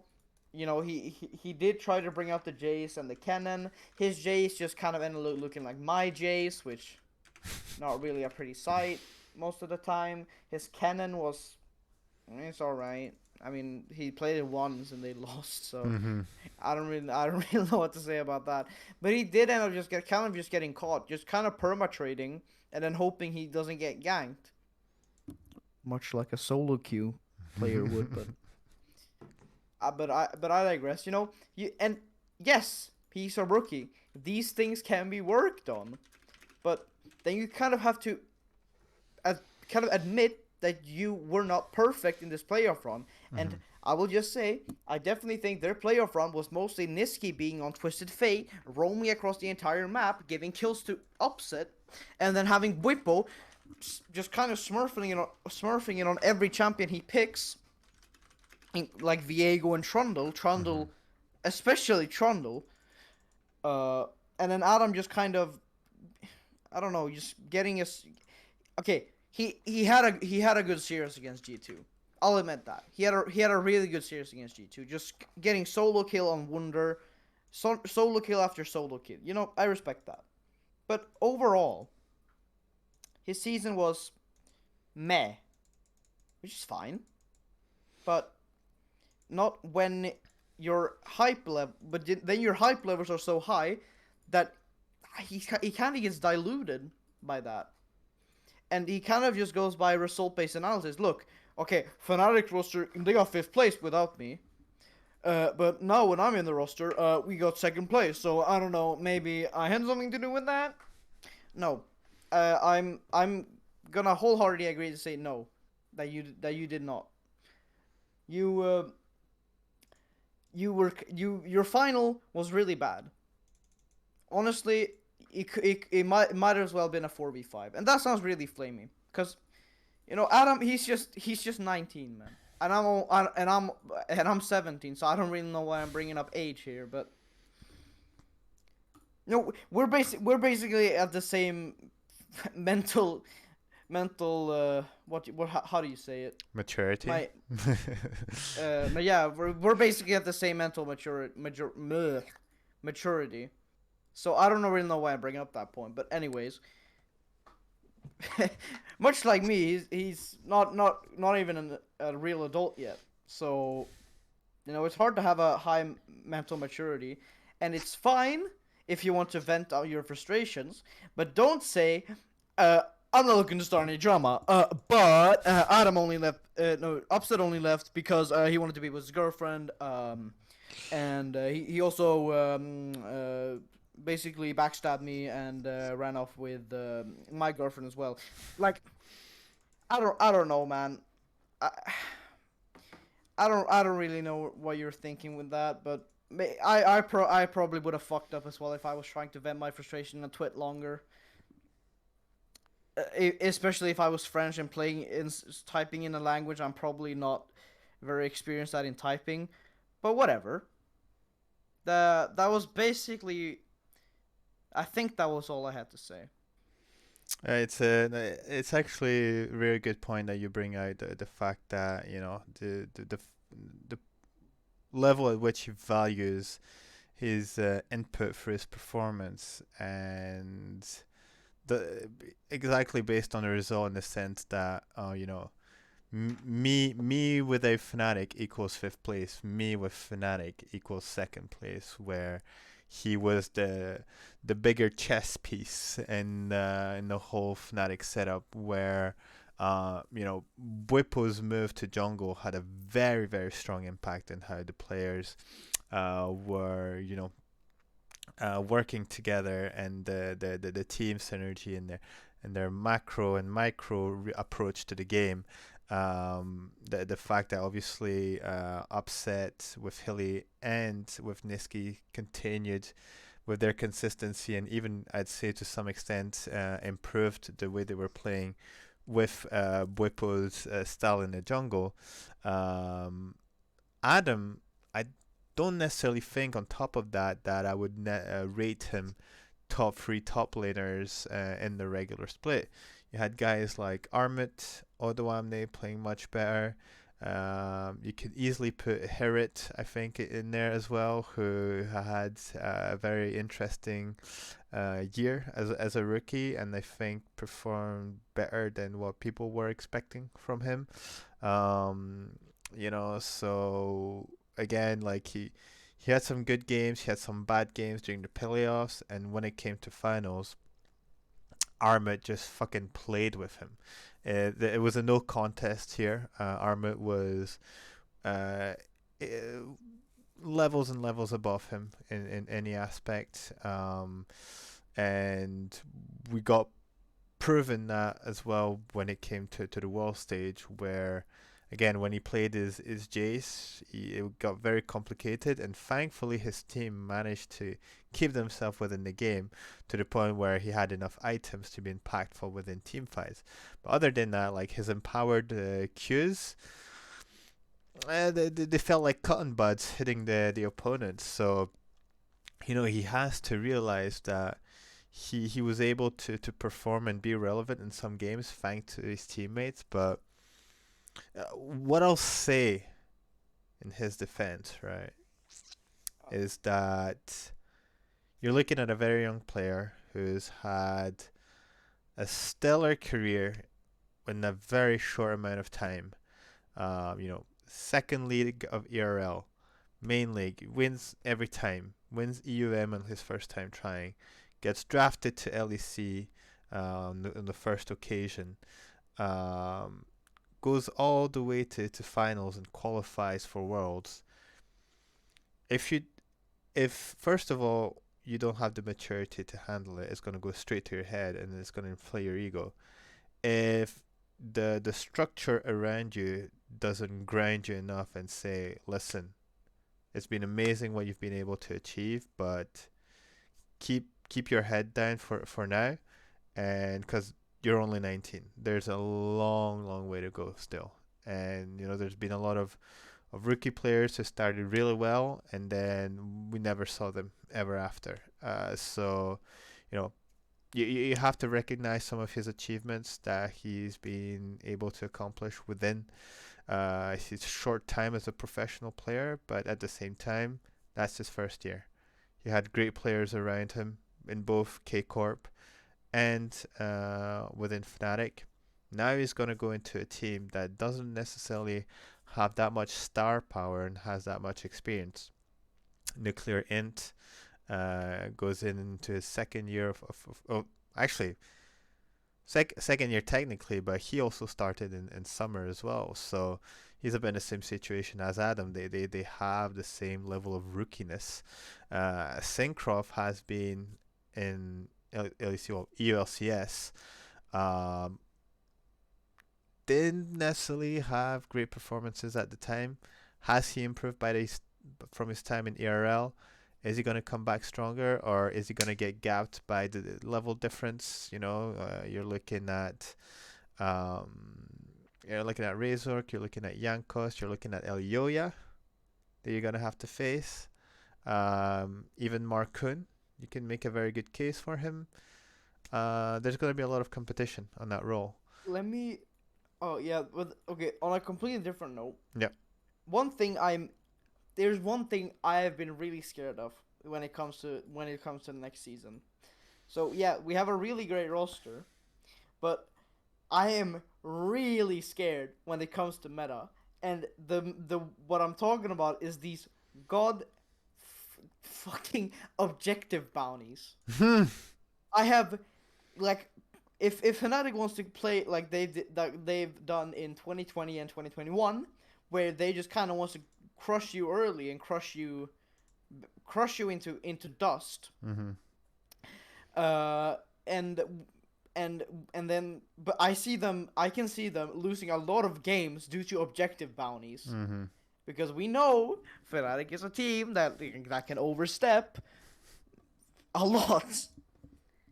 A lot of overstepping can happen with Fnatic, and maybe that was from the influence of Whippo, and maybe the combination of having Whippo and Hillsang in the same team, and maybe also having self-made some of the times, and maybe these new players probably knows how to take it back a little or are more willing to do it. But I don't know. If we're an early game team, and objective bounties is something that really hurts very good early game teams. And I just don't want to see this potentially great roster get destroyed because of a bullshit right mechanic. but it also could lead to a lot of more scaling comps getting implemented, and Upset is a player who really likes playing the scaling AD carries. So there is a silver lining. There is a small positive in that, but I don't know. We'll see how the meta turns out. But another thing that is kind of good is we have Humanoid in the mid lane. This guy, I'm convinced this guy can just play anything.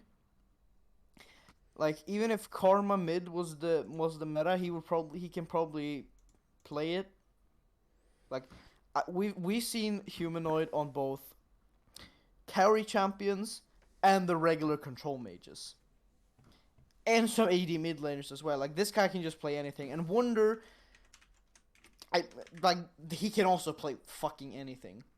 Like how many champions has this guy played in his whole career? Like in 2019, he was playing everything, man. In 2019 and 2020, he was playing the Sona, the Sorakas, the Vladimirs, the Cannons, the Nars, the everything, man. It was crazy. And then you don't really need a lot of champion diversity in jungle, okay? You really only need to play the top 3, be able to play like the top 5 junglers, and then you'll be fine as a jungler.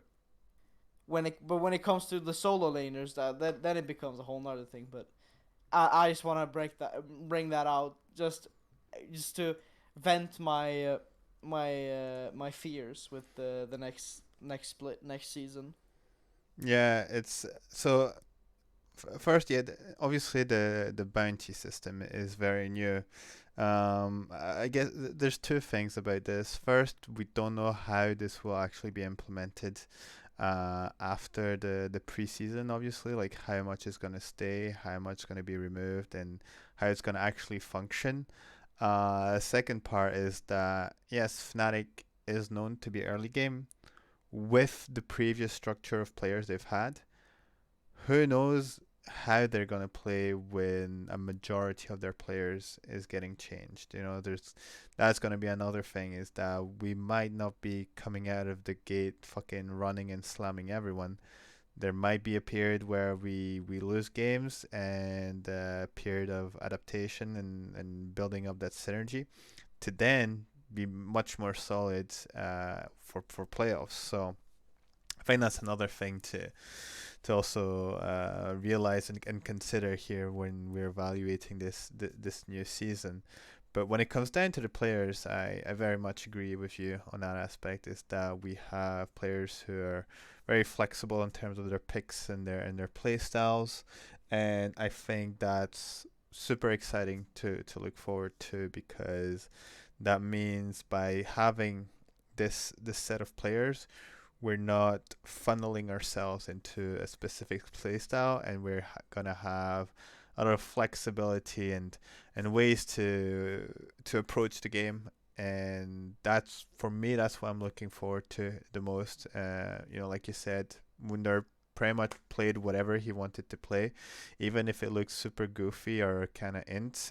He managed to make it work in the end, and I think that's the most important part, is that we have this guy who's willing to experiment and have great results in the end. So Well, yeah, I think we should give the other guests a bit of a time to shine. It's no getting problem. pretty late for me. No problem. But thank you for coming in and for sharing your points. And that was a very broad view of the whole situation. I mean, the thing about this situation is like everything has been said around the situation. Mm-hmm. It is hard to bring in something new when everything has been said already. So, well, that this gives me a great transition, and we'll see what Conor has to say. But Arvid, thank you for coming in, for participating, and I'm gonna switch to our next guy. Conor is already. Time to bring him in. Hello. Oh, jeez. I'm gonna bring you down a little bit here.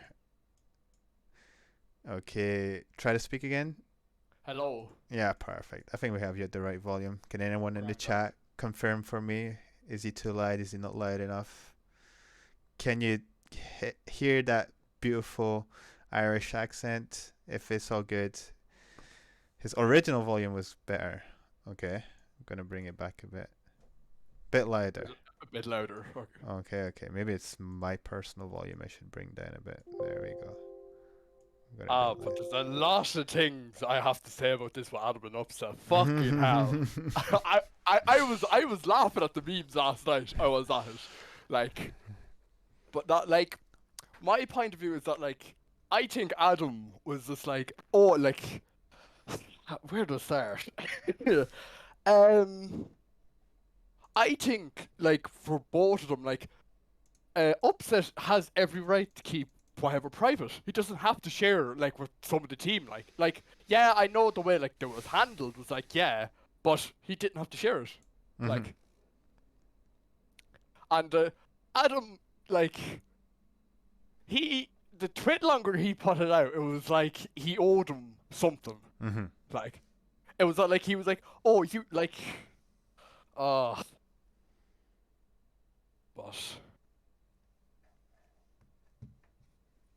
No, like it was like bang out of order though from Adam, like for like that tweet longer. Also as well, Nemesis was being a bit of like a bit retarded with some of his opinions like that. He was like saying that, oh yeah, I was right all along. It was management, like it was management this and all like that, saying that about it and everything. But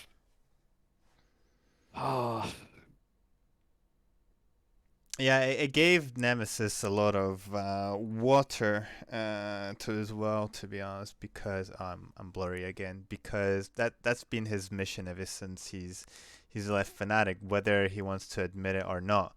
And you know, he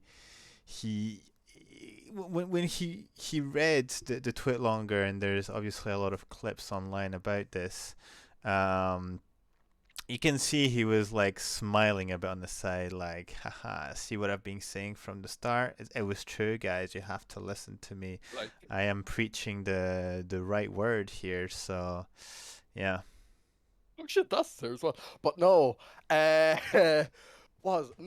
like the way he was going as well, and also as well, I think there was a clip as well where he started calling NB out of Fight Club delusional as well. Did you see that as well? It was like, oh, that's a bit delusional take and all like that. But to be honest though, Nemesis, you're being fucking delusional and are still fucking salty from being kicked from the team because you were shit. Like, let's be real here. That's the only reason you're being salty about. And the only reason Adam is being salty about is because of the whole thing with Alfari as well. Yeah, absolutely. So, I mean, just to come back on your point about him, you know, going after NB, it's like realize that you're a big player. Well, you're a famous player with a lot of influence, and you're going after a guy who's just a fan and who's expressing his opinions. It's like, first of all, it's a super weak approach to the whole situation. Yeah. Like just pinpointing again, oh, this guy's delusional. It's like, really, is that how you're proving your point, just by picking out someone from the audience Like, and fighting him? It's like, oh, look at me with all my fans and my fucking cult of pro Nemesis guys, and I'm just going to go after a guy who happens to be a big Fnatic fan, and curiously is actually gonna support the players that are on the organization he's been supporting for so many years. So that was super weak, and then, you know, obviously, like, it was the way he went after him. It was like very unprofessional. But then again, when did Nemesis ever have professional standards? exactly. So it just, you know, it just proves more that, you know, Nemesis just holds a massive grudge and hasn't gone past that. He's a bit like Ocelote in that sense, you know, is that he doesn't have the emotional maturity and capacity to move beyond something that he's considered has done him wrong, and on top of that, you know, is still stuck in the past, and you know, obviously he still managed to potentially get a role within Cloud9, which again is surprising to me, you know. Yeah, that's surprising to me as well. When I heard it, the Cloud9 was like, "What? Jack watched him? What is this?" Like, Yeah, like I don't believe that LS didn't have something to do with this, because I don't know, or maybe I'm lacking some critical information here. But when you take everything into consideration, you're like, this can't be right, But yeah, it's just going back to the offset situation, and especially in regard to what you said, is that offset literally proves his point by saying, I originally didn't tell people like Adam because I didn't have enough trust in him. And what did Adam do? Well, he exactly did what Did what Offset was fearing would happen. What he do, and also as well, Adam was only on that team for 4 months. Mhm. Like that's like, how would someone, like, I wouldn't be able to trust someone for 4 months. Like, I'd have to know them. Like just because you're on a team, you're a teammate. Like you don't have to trust them. Like, obviously, like, where you're working on the team together, like, you trust them, like, to make plays and all like that. But like, if it was something like that, like, it's like he doesn't really have to trust you. Like, Yeah, no, absolutely. It's like when you have a job, are you and you have you have some tragedy in your family. Are you going to tell the fucking intern what's going on? No, you might tell him as much like, listen, I have a situation I have to deal with.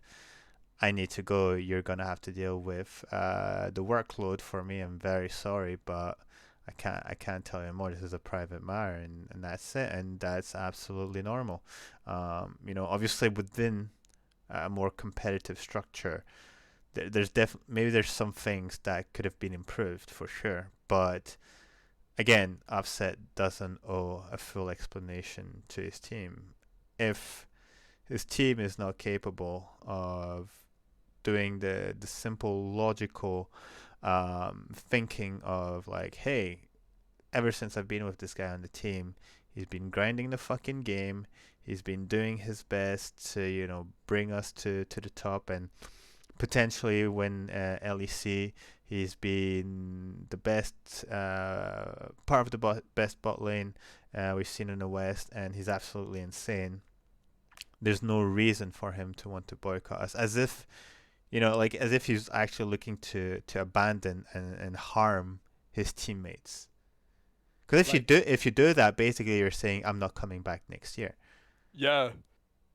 But like, also as well, I think as well, Adam, like, I do, like, it's like he will learn, and he will learn from this to act more professional as well. I think as well, like, for him to do that, I was like, really, like, but like, Yeah, it's again, it's we're gonna put it on the lack of experience, lack of maturity, sudden rush to fame, the fact that as well there's very strong French fan base as well that kind of comforts him in the idea. We see that last night we did with all their toxic comments and everything.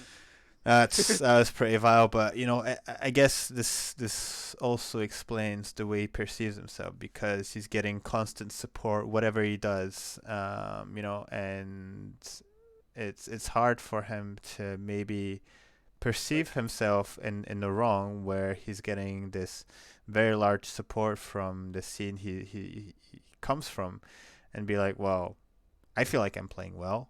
The people who support me are, they think I'm an absolute fucking god. I've already, within my split of Fnatic, have many highlights, some of them being on my pocket pick. So it's like I'm being validated in my way of playing, which is kind of unique. Bringing out Olaf, bringing out the Darius, and punching my world ticket on the Darius pick. It's like, oh my god, am I just the best player that God's ever created? It'll get to your mind, dude. It will get to your mind. So no, it did. Like, I know, like, he's sort of like, where the hell did he get this ego from? Like, man, like, you're from like the LFL. He comes from LFL 2, then to LFL 1 and all like that, and it's like you're not some big shot player that's been in the game. Like, it's your first season. Calm down. like. Yeah, it's that the part is true, but at the same time, throughout his career, he's won everything. Yeah. He's won LFL 2. He's won the LFL on his first time trying. He's won EUM on his first time trying, gets signed in one of the biggest team in the LEC, manages to go all the way to finals. I think if he had won finals, oh my god, it would have been an even bigger situation. He was like, I just want to be signed by LPL and LCK teams. The LEC is not good enough for me, you know. Fucking IG, FPX, CDG, sign me. Fucking T1, Damwon, I'm right here, dude. Like, I was surprised as well to see he was like going. I was like, why is he going? Like, cause I'm I've told the viewers this. I'm a CS:GO fan, right? So I'm not like into LOL. But I was looking at LOL esports. So I was like, why is he going and all like that? And then I was like, seeing all this drama. I was like, okay, all right. And then the whole thing with the upset thing came out there. So I was like, okay, then I can see why you want to leave and all. But like, also as well, why people are blaming this on management. This is nowhere near management's fault. Like,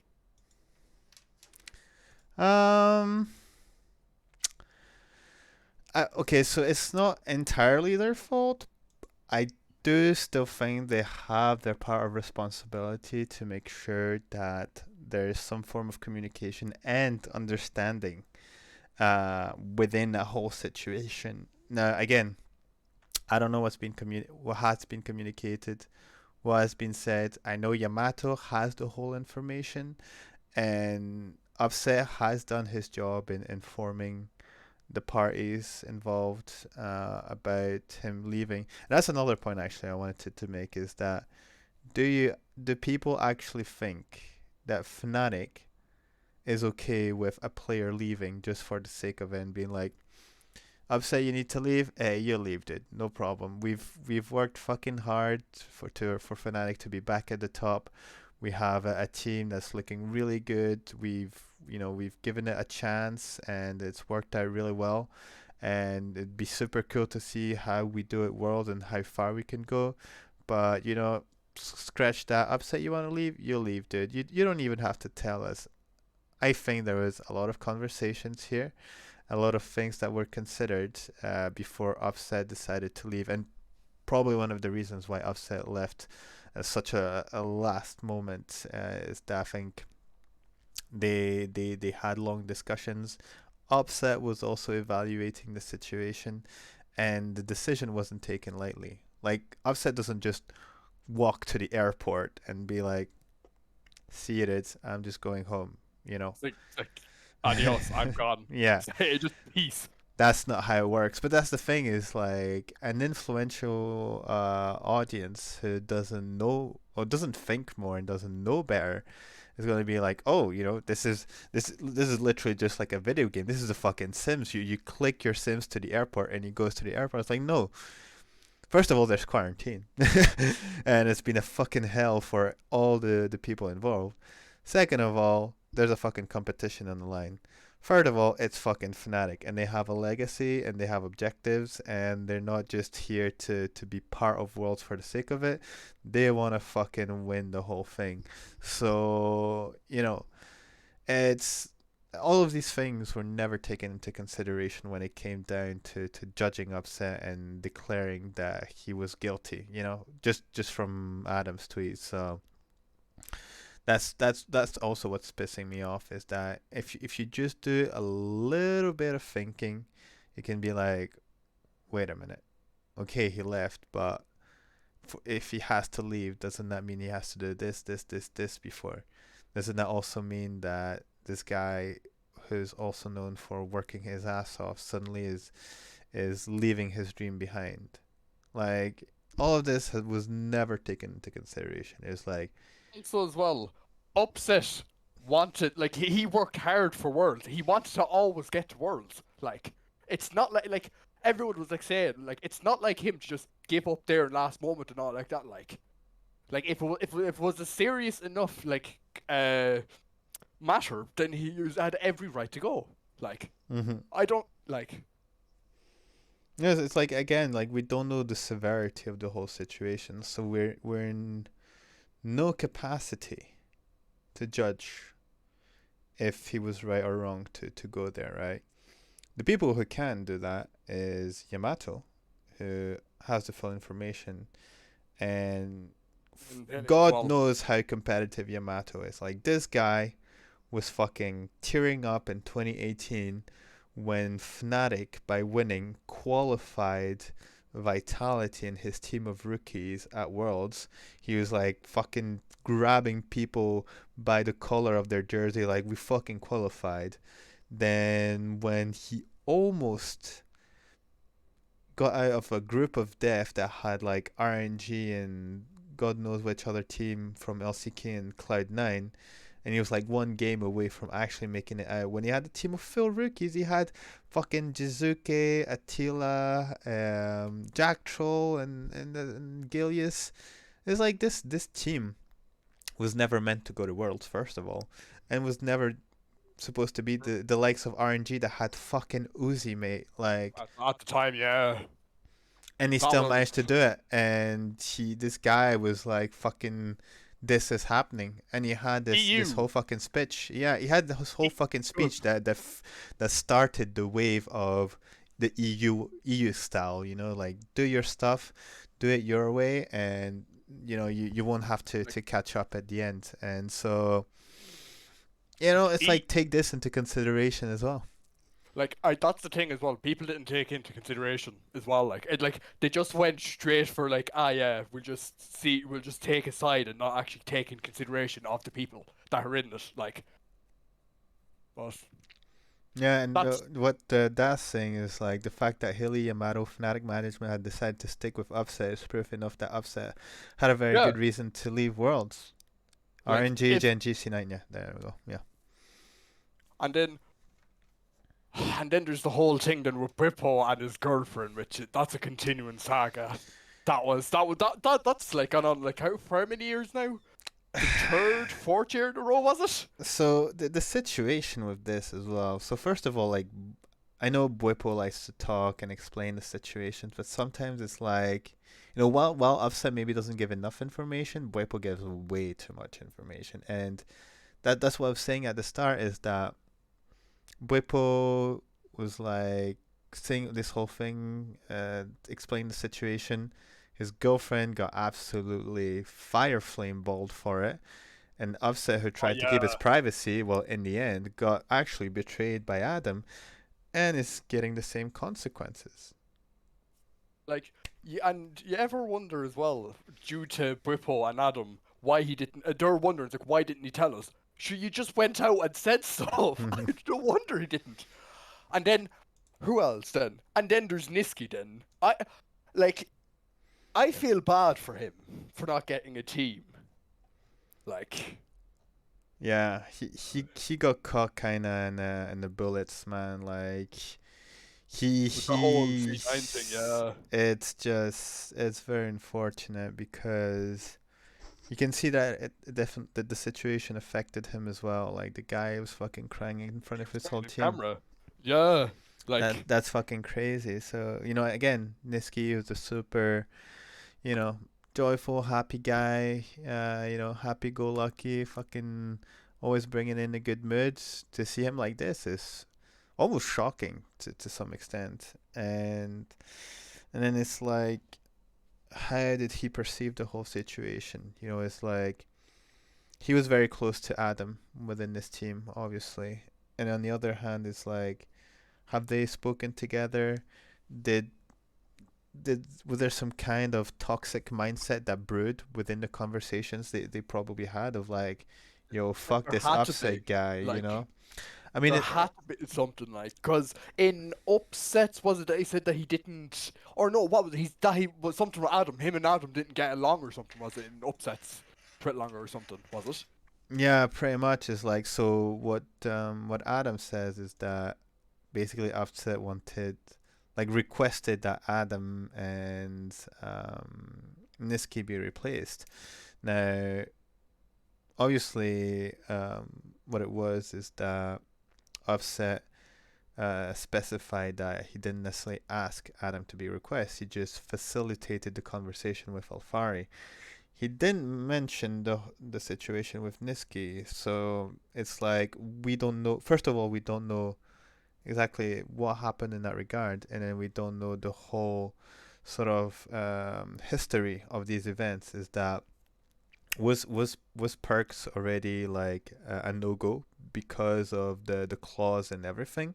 So Alfari was, just the only option, and then Upset was like, since we seem to be changing a few players, we should consider replacing Nisqy. Or was the first communication like, oh, it's a Perks Alfari kind of bundle, so hey, Upset, you try to go, and like Alfari would like to talk to you, but consider that Perks is potentially within that deal as well, so there might be a bit more work to be done. Like we don't know enough about this whole situation, and again, seeing how Nisqy sort of somewhat reacted, in the sense that he unfollowed.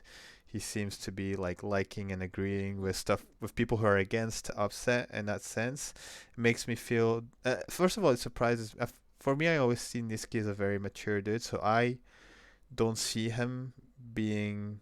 Same as well. Like it's just weird for Nisqy to be acting like this. It's like, Yeah. I don't see him being affected for a potential replacement and saying, "Hey, we are talking with other players to replace you."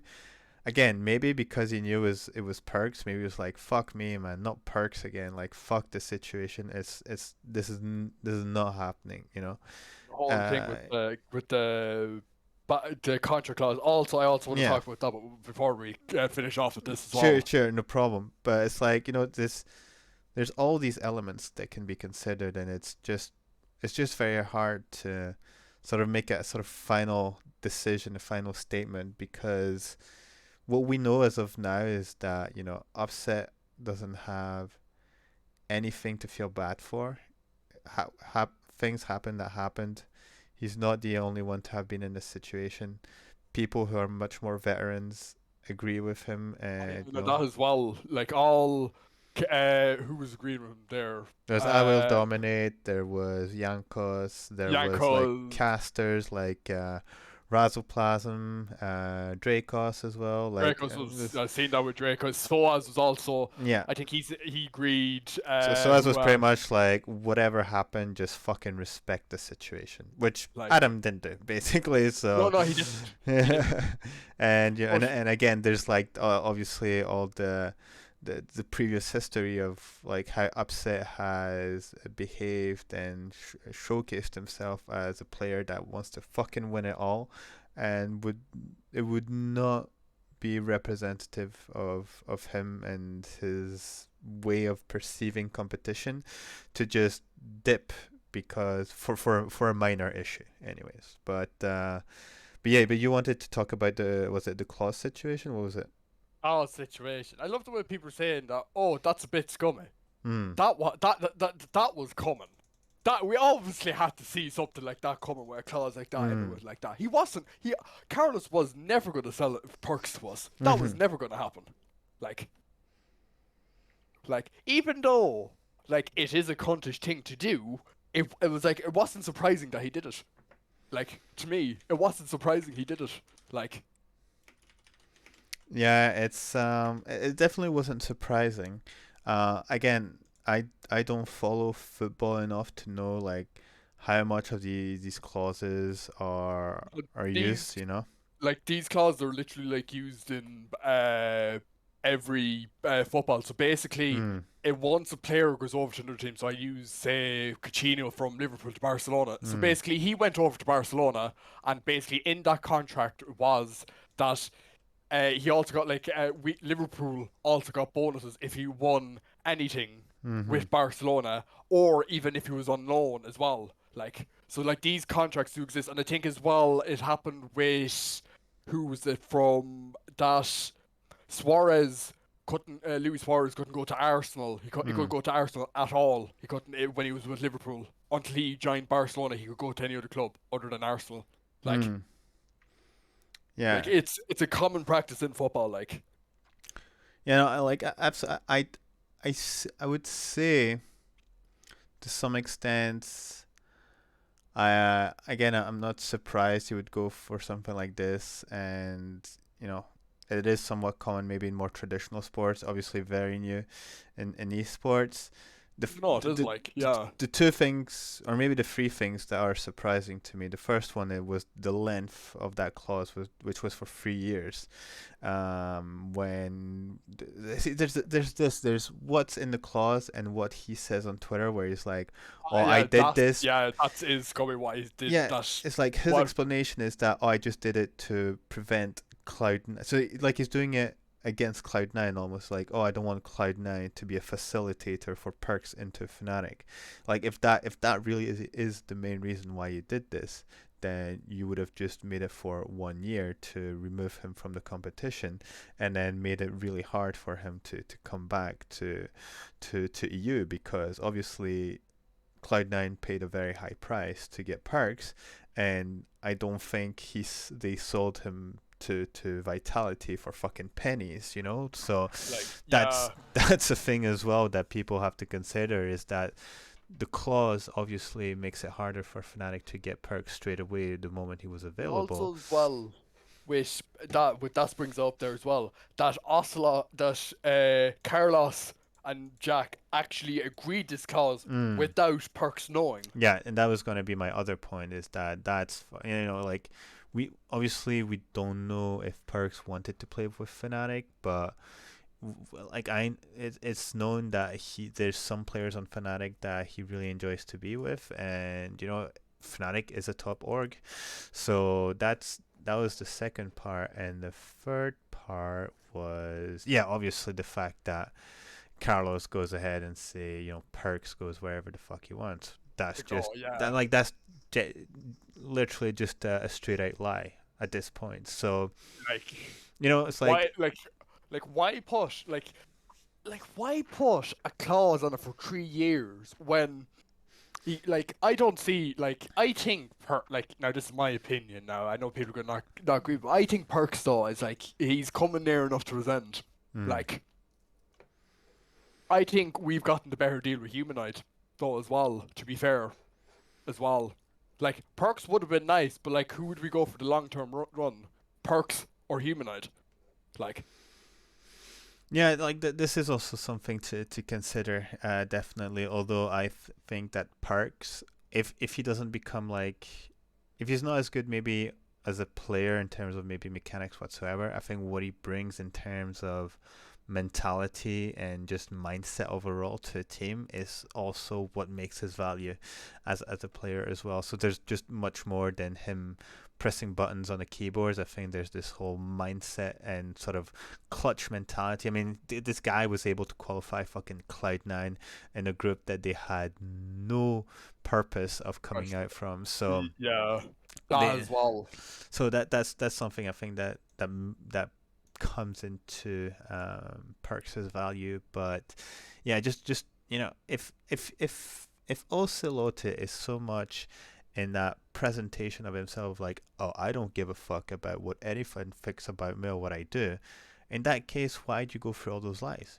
Just say, fuck Fnatic, you're never putting your hands on Perks. I put this clause because I fucking hate Fnatic and I don't want them to get fucking perks in their whole lifetime, and I'd rather fucking destroy my own organization, look it burn to the ground, than see Perks wearing a fucking jersey with orange and black on it. So yeah, I did shit behind his back because I'm more concerned about my team and my competition than really what my player wants to do. I really appreciate Perks and what he's done for my team, but the moment he leaves, I'm more focused on my organization and I'm not concerned with his movements. Just say it, man. Just say it, man. Don't do PR bullshit. You can't do PR bullshit and be like, I'm too cool, guys. Fuck you. Oh, I don't care what anyone says. What's so ironic as well is oh, I hate Fnatic. Then why did you sell Wonder to us? Why do you hate Fnatic if you sold Wonder to us? But the whole thing I find about Carlos is he likes to make claims but doesn't back them up. Yeah. He always makes these claims oh, I'm great, I'm this, but you never back them up. You never have. he gets exposed constantly. And what I'll say about the Wunder situation, I think there was a lot of backlash following the revelations around Perks, the problems with Reckless finding a team, and basically the rest of his players, and the high amount of money that he was requesting, because Wunder initially was at a price point of 2 million. Yeah, I heard this, and then he brought it down then to what was it, 600k? We got it for 600k. That is, well, almost a 75% discount. Yeah, I was like, I Jesus. work in sales. If I ask my manager to provide a 75% discount for a customer, I will get fired on the fucking spot and spat on. So a guy like Ocelote who's like, I had the fucking best players on the market, pay me 2 million, 1.5 million, or no deal. By the way, just another fuck you, Fnatic in the end. And then what you hear? Oh well, you actually had to bring the price so fucking low. It's not even 1 million. It's like, you know, it's like 1/4 of the price, and he's going to your biggest competitor, and the He also, lifetime rival as well. as well. And also, didn't he sell? What did he sell in Reckless to KC Corp to? Yeah, K Corp. So it's like, you know, he's removed one of the best ADCs that Europe has known into a lower league. I was surprised. I was just like, why did you get rid of Reckless? Like, he didn't. Like, he was literally your best player on the team. He doesn't care. He doesn't care about the well-being. Like, for people who wanna protect Ocelote and everything, just remember what he did to Hjarnan and Wadid. Oh And yeah, then, and then you the told me this. and then the explanation he gave to being so shitty towards Hjarnan and Wadid, just saying, guys, it's the competition, it's the market. Don't blame me, blame the game. You know, it's like, what? No, like, okay, you want to get other players, good. At least make the effort of communicating internally and saying, hey, we want to Yeah. replace you. At least even Upset had the decency to do this, to add them, to say, listen, I'm looking for better players in my team. He's not even at the head of the organization, so he doesn't have to say anything. Say You stuff know? like, yeah. That's not his But role to say this, but he even said that. And Ocelote, who's the fucking CEO of his organization, was like just doesn't have kicking the- players doesn't- out. It's doesn't have like, the decency to come and good say, luck and see ya, you know? oh, like he's such like before you told like all this, I was like, oh yeah, he's not too bad. And everybody's like, oh okay, he's a bit of a cunt then. There's a lot of skeletons in his closet, dude. But, you know, the thing is that he fucking wins trophies and he makes the funny memes. So hey, he's a funny guy and he's a winner. So I guess he's right in all these moves. Everything is granted to him. So, you know. He tried to do it in CS, but yeah, one of his players fucking choked up a shot. Oh, it was so like. Oh, see, that's another thing as well. The CS roster as well. They've been doing good recently, but yeah. That's been a shitstorm. Well, you know what? I think for another time, maybe if there's a big tournament, there's a big major, we'll do a special edition of the podcast, and I'll have you on as a co-host so you can bring me your knowledge, because I follow Counter-Strike from a distance, so there's a lot of stuff that I don't know. So it's the same with me with League. I just follow it from a distance, so I wouldn't know and all like that. So yeah, but. No, but I'm excited though for this roster though. Yeah. I am very excited. Same. I think it's really promising, and it's just gonna come down to how well they click together in the end. That and then the memes between us and who's Adam's team. And J2 as well with Wunder, you know. And that Wonder as well. Yeah. BDS. BDS. And yeah. but nah. Also, Loki wanted me to say something. Bing chilling. Bing chilling. Bing chilling. You get plus 20 credit score. Yeah. But nah. It's been like the memes from it as well were funny though. I think what was it? What was it? It's like people who don't know and people who knew. I think that that one, and then there was one with like Sonic and Shadow and like Dr. Eggman. It's like, what the fuck are you talking? Like Adam is Dr. Eggman. What the fuck are you talking about? And it's like Shadow and someone else. Like one of them is Upset and Alfari. There's been some bangers, and I think we're gonna have more bangers next season Oh, with the players of course, that we yeah. have. Also, as well, self-made in this whole thing as well has Oh, been fucking. Did you see the company did the Upset's wives? I was like, I am everywhere. This guy just never stops, you know. It's thankfully he's having fun on his side, you know. In this whole fucking mess, you know, he's chilling in the middle. Nah, he's a legend. Like, it's like, I don't care, man.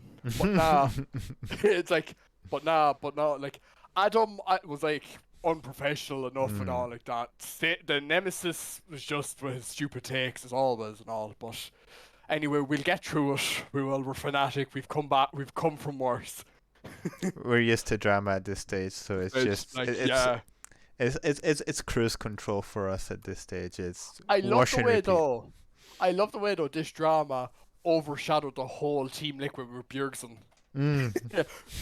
It did. Even though as well that got leaked, I heard as well. Yeah, so all the official announcement got leaked on Reddit before it was like on Twitter and stuff like this. So, but I mean, it was well known anyways. So it's like, So, yeah. is it really a leak anymore? It's just officialized now. Let's go. A full EU plus Korean team in a NA league. Well done, NA. You've done it. Yeah. The long con of having a full EU team. They fucking done it. Incredible. Right. Well, I don't know if there were some final elements that you wanted to add, but I feel like you've covered pretty much everything Pretty much already. all but of it. if you have some final words, please go ahead. Not really, but I think it's just really, as I say again, we'll get through it. We've caught drama was like this, but I will say though about with the French players, like this stuff happens. This used to happen in CS:GO a lot with players just like Clash of Eagles, like because they thought that they were always better than each other, and they're always like, as I was saying, like they're just he's just taking things out of proportion. He is like, but. No, yeah, absolutely. This it's the sad thing with very passionate fan base. They can be really awesome as well as very toxic. I was like saying, it's like they're giving the Brazilian fans a run for the money. Good point. Yeah, absolutely. Well, anyways, Conor, thank you for jumping in as well, for participating. Really enjoy it, and yeah, absolutely, we'll have to do a special CS:GO edition. If we get to a major, we're definitely doing one. I'll have you on there to be the specialist and take us through what's going on. Cool. Yeah. Okay. Right. Awesome. See you then, Matt. Cheers, Conor. Appreciate it again. Cool. No problem. Awesome. Well, with that said, we'll go on to our next and probably final guest of the night, because it is starting to get a bit late. It will be the one and only Lokinator.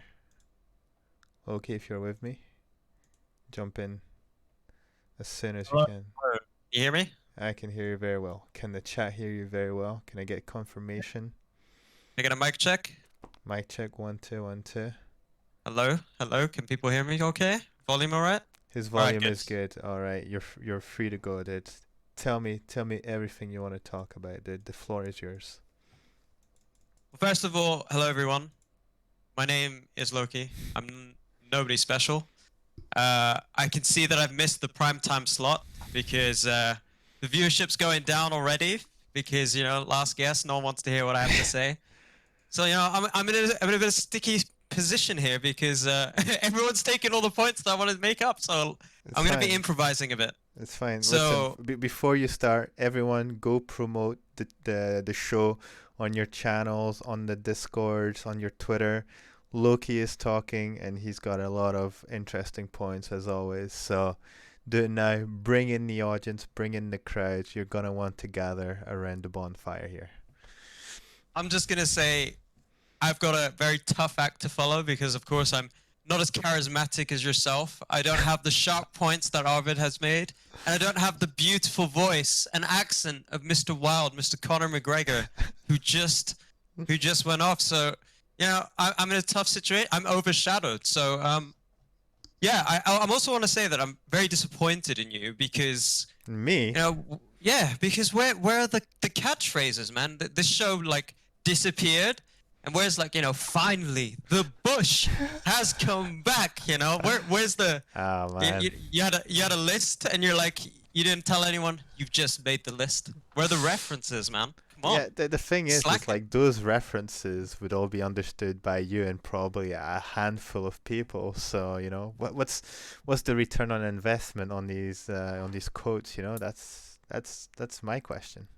You gotta sell the brand. You gotta have some catchphrases. But I think I think it's nice to be on the show, and I'll spare you the pain of having to see me on camera, even though I've got a better one. But I see Drayden. I see you, my friend.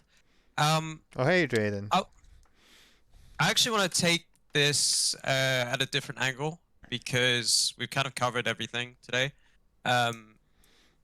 Cast your mind back 12 months. Close your eyes and visualize, right? We got one game away from beating top esports and making semi-finals against all the odds, but the monologue kills us. And what happens? We're going in to the off-season, we have hope, and we lose Nemesis, and we're thinking, okay, fine. See who the mid laner is coming in. And then, out of nowhere, Rug gets pulled out. Reckless is gone. I swear to God, like, everyone was having a bloody meltdown. I guarantee it that no one who's listening to this didn't have an internal meltdown. I was like, The house was on fire, quite literally. Shooketh, my man. Like, this is our talisman leaving us. Like, the way that it was just represented of just, him picking someone else over us. Our worst rival. Second time. Of course, I don't begrudge him for anything, but just compare that sort of moment 12 months ago where we're kind of going into the off season and the new season really feeling down and depressed and everyone's doom and gloom. People don't think there's much of a chance, and we had like spring as well where things didn't go very well either, and we made a Hail Mary move. We were like, okay, well, we're selling our best player on paper, self-made, because he won't commit to us. Whippo is role swapping. We're getting this guy from the LFL. Good luck, have fun. And I think I even said to you that probably the best result we could hope for is like maybe sneaking a world spot, but I would expect mid-table finish, maybe, if we're lucky, because it's just such a dice roll. Absolutely. And like the year that we've had has been such a roller coaster, and it's such a shame that we never got to see that grand finale when we got to the world stage. And I think that's what sucks the most, is that we never got to see this roster show what it could do where it mattered most. Because that run that we had through the gauntlet, the qualifier, like Fire Wraith said, it's such a memorable thing to have gone from the very bottom to Worlds. That's never been done before, to the finals even. And like Lubel is saying as well, we eliminated G2, who everyone, even me, was thinking they'll just walk the league. They've got Reckless, they've got Caps, they've got Jankos, they've got the best roster. And we just, we kicked them out. We took their spot and their dignity. And I just want to say on that point, G2, League team didn't make it to Worlds. Your Valorant team didn't make it to Champions. Your CSGO team made it to the finals of the major, but Nico, man, what you doing? The man was stood still and you missed. Must be rough. Must be rough to be a G2 fan this year.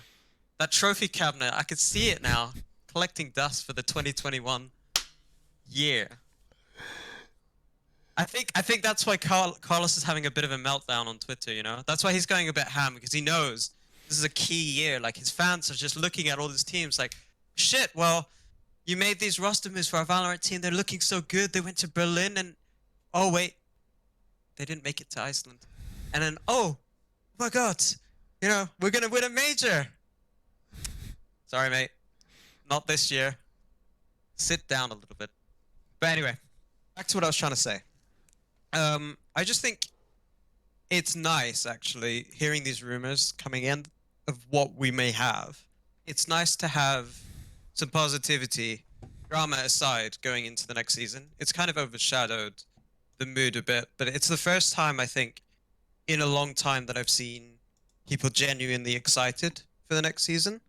And that's something that I really want people to think about more in the coming days, especially just to like not make this about Adam versus Upset throughout the next couple of months, because I think if anything, the best thing is just to move on as soon as we can and just sort of, you know, Mad Scott's just blurring his camera because he's about to, not again, dude. he's gonna bring a Japanese bird onto the screen. We know where this is going. But I swear to God. Go ahead. you high-fiving the camera? Pretty much. It's apparently that's the technique. I don't know. I'm not a streamer, man. Is that a J I see? Do I need glasses? What did I do? Did I pass? I see a mustache. I think my own camera needs fucking glasses, dude. I'm gonna have to buy some lenses. Could have gone to Specsavers. Yeah. On the subject of, I think Drayden told me this earlier. Some politician in the UK had said that young boys in the UK are going to become criminals because Doctor Who is a woman. We don't have any role models. So, Matt Scott, I'll see you in jail in a few months. I guess. But anyway, yeah, it's just nice to have positivity going into a new season. I think it's the first time in a while that Fnatic have been pretty proactive with their roster moves compared to previous years. And I think that's something that you can criticize the organization for doing, which is not being proactive with their roster moves. Yeah. Matt Scott, how long have you been watching our league team for? I mean, you're like 30, aren't you? So you've been in it since the Thank beginning. you for fucking it's been since what basically end season of 2013. Like it was end of summer Worlds 2013. Yeah. Oh, okay. Yeah. It's fair bit. So you'll remember. I think 2014. If you remember when Soaz, Cyanide, Peke, and Reckless leave. That's probably one of the biggest disasters you could ever ask for going into a new season. Like that was a big meltdown as well, because not only it's like the core of what made Fnatic for all these years, but the replacements we've got is like no one knew about Huni. They're like, what is this random Korean? Like this all EU roster suddenly important talent from Korea, and what's his name? What, Yellowstar? No, jungler. Oh, Rainover. Game over. Exactly. It was game over at the time. So it's like, what the fuck are they putting in? And then it's like Febiven was not necessarily very well known, and then Steelback as well, because it's like you're going from Reckless, who is the next like big star ADC, and you're like Steelback, like where's this guy coming from? And it's like only Yellowstar is the sort of last pillar of Fnatic. And people are absolutely going mental. I remember the Reddit threads at the time. It's like Fnatic's pretty much dead. Like don't expect them to do anything from now on in. And in fairness, that roster had no right to be as good as it was. You have no right to succeed with rolling the dice like that. But somehow it worked. But even then, I would say that it was a mistake that the management made, because one of the things that I've been critical about is not respecting contract lengths. I mean, you're signing these players on a 1-year contract. Why would you do that when, what's the upside? You know what I mean? It's like, obviously maybe you're not expecting to do so well, but you're setting yourself up to fail. and you know that when you're an organization like Fnatic, you don't have the most money. When you don't renew people's contracts or have them around long enough, the moment that expires, you're competing against the free market to keep those players. And you would never win that battle if they're in high demand. So it's taken them a really, really long time to recognize this.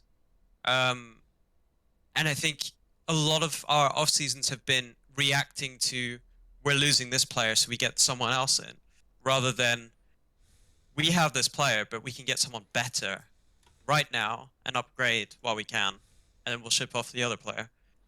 And I think one thing that the organization has done very well is actually end things on good terms with all the players that have come through, apart from maybe like Nemesis. But I mean, I don't think it matters what organization he would have been with. I think he would have had an issue with whoever it was on the way out, to be honest. Maybe Amazing X, but that's because, again, management. You could probably argue SOAS, but again, that's more with Joey, if anything. So, you know, like, these are things that you don't really appreciate when you have, like you were saying earlier with Mr. Wild, Conor McGregor. He'll do nothing. Like, this guy is just shipping people off to, like, Zimbabwe and whatever. He's like, yeah, Reckless, know you're the best Western AD carry of all time. Have fun, you know, in the mines of fucking Russia. Like, sending Wonder off to out of jail. Fine. He's like, all right, fine, I'll let you escape to Fnatic, whatever. Mickey X, you're going with the drugs and cocaine to TSM, whatever they're feeding their players right now that they want to stay. Like, you know, it's just, you don't really appreciate that. You can't really buy that kind of track record. So when people kind of come at you and say like, oh yeah, well Fnatic didn't find Nisqy a team, they're shit. And that's kind of fair in terms of like, yeah, we should have done better to find him a team. Like we should have, because it was his dream to come back and play for us. That was what he wanted, and obviously we have an obligation to do right by him, and I just don't think we have, which is a shame. But you know, like, if you look back, I don't think you'll find people readily going to be like, yeah, I found out I was kicked on Twitter, or yeah, I didn't have a choice of where I ended up, I just got thrown there, you know? And that kind of credibility is quite valuable, I think. And it's something that I think we should celebrate, really. Yeah, the main point that I just wanted to make, I'll keep it short and sweet because I don't want to kill your viewers' attention span and have them bored of hearing me. But yeah, I just think it's nice for the community to have something positive and to go into the season as one of the favorites rather than an underdog or, you know, a question mark of, oh my god, you know, will this Fnatic survive the next year? Like, how far down will they slide? You know, it's more like with what we will have on paper. It's the narrative is more, this is a disappointment if we don't win the season. Because it's quite telling that, for example, that tweet longer, what Adam said was, you know, we made second. And kept saying second like it's massive achievement. I mean, sure, we made second, but no one remembers second place in the history books, right? You don't get a medal for winning second place. You get,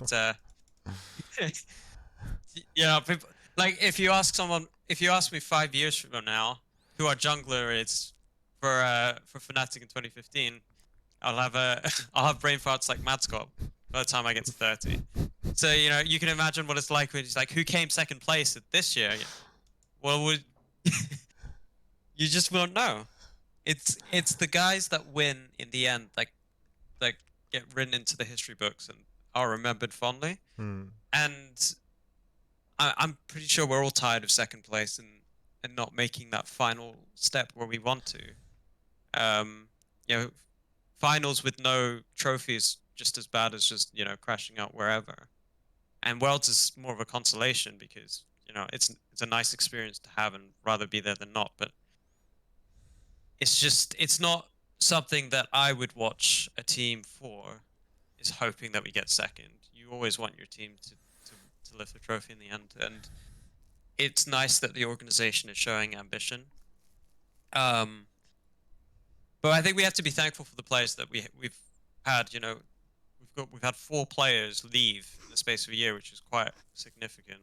I mean, Selfmade's gone, Whipper's gone, Nisqy and Adam. I think we should be appreciative of them putting in the time, the effort, giving their best. And ultimately, you know, Selfmade, in my opinion, individually was the most impressive jungler we've ever had. Mm-hmm. I know that Broxah has a special place in everyone's hearts, but we never really played around him. It was more the other way around. And I think that Selfmade, you know, he was basically the guy that got us to that Worlds run in the first place. And he had some, you know, the ceiling was pretty high coming in. I've never seen a Fnatic jungler rated that highly by analysts before, just on its individual talent. So it's a shame to see him go. It's also very entertaining. Whippo, again, never reached his promise.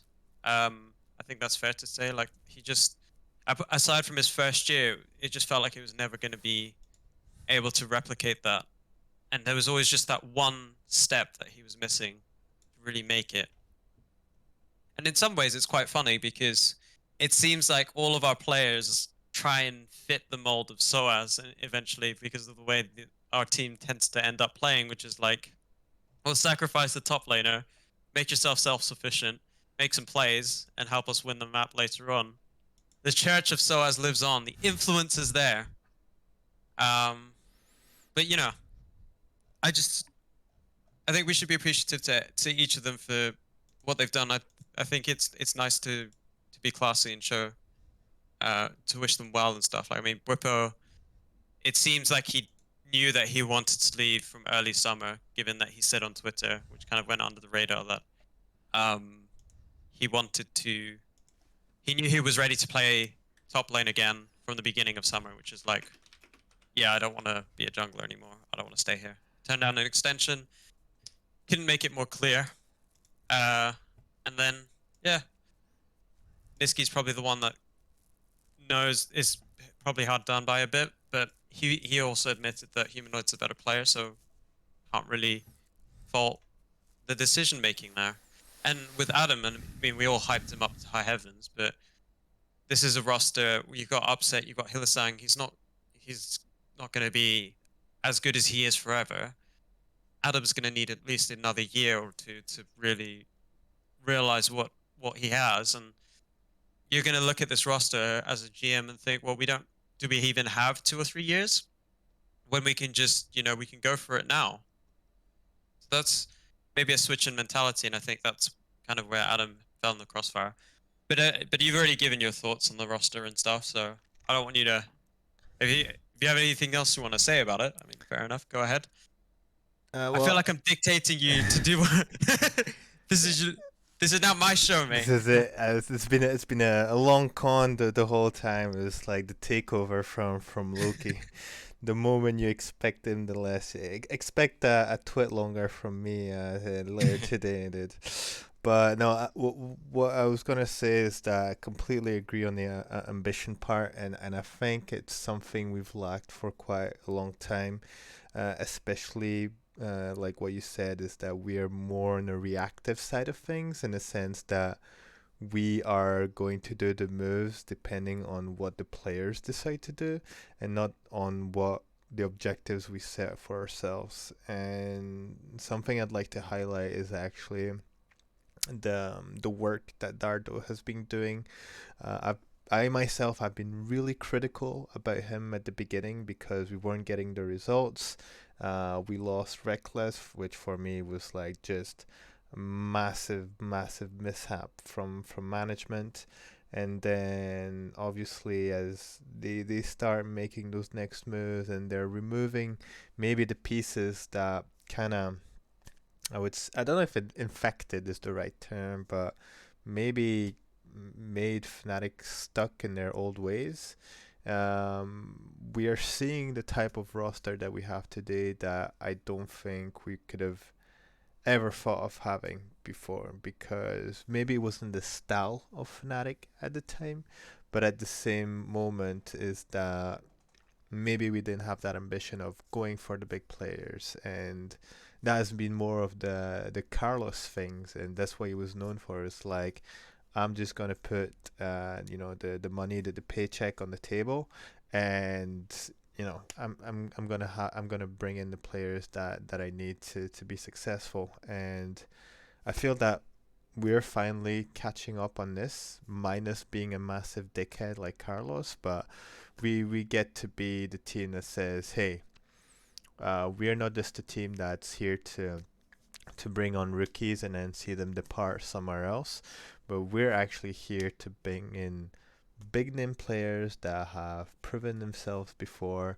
and I actually want to play together. We have the budget for it and we have the structure for it, and we're able to attract those players instead of either seeing them go to NA for bigger salaries and team players from the other side of the globe, or see them go to other teams that might have a bigger budget and therefore maybe able to afford them or give them a more interesting contract in that sense. And the fact that we're able to see that roster, for me, it's not just, oh great, we have an exciting roster. Is that, oh shit, we're finally at that level of having a structure that's able to bring those players together and have like an actual plan of being, we're not going in and hopefully our rookies work well or the setup of players takes us far enough and we qualify for worlds whatsoever.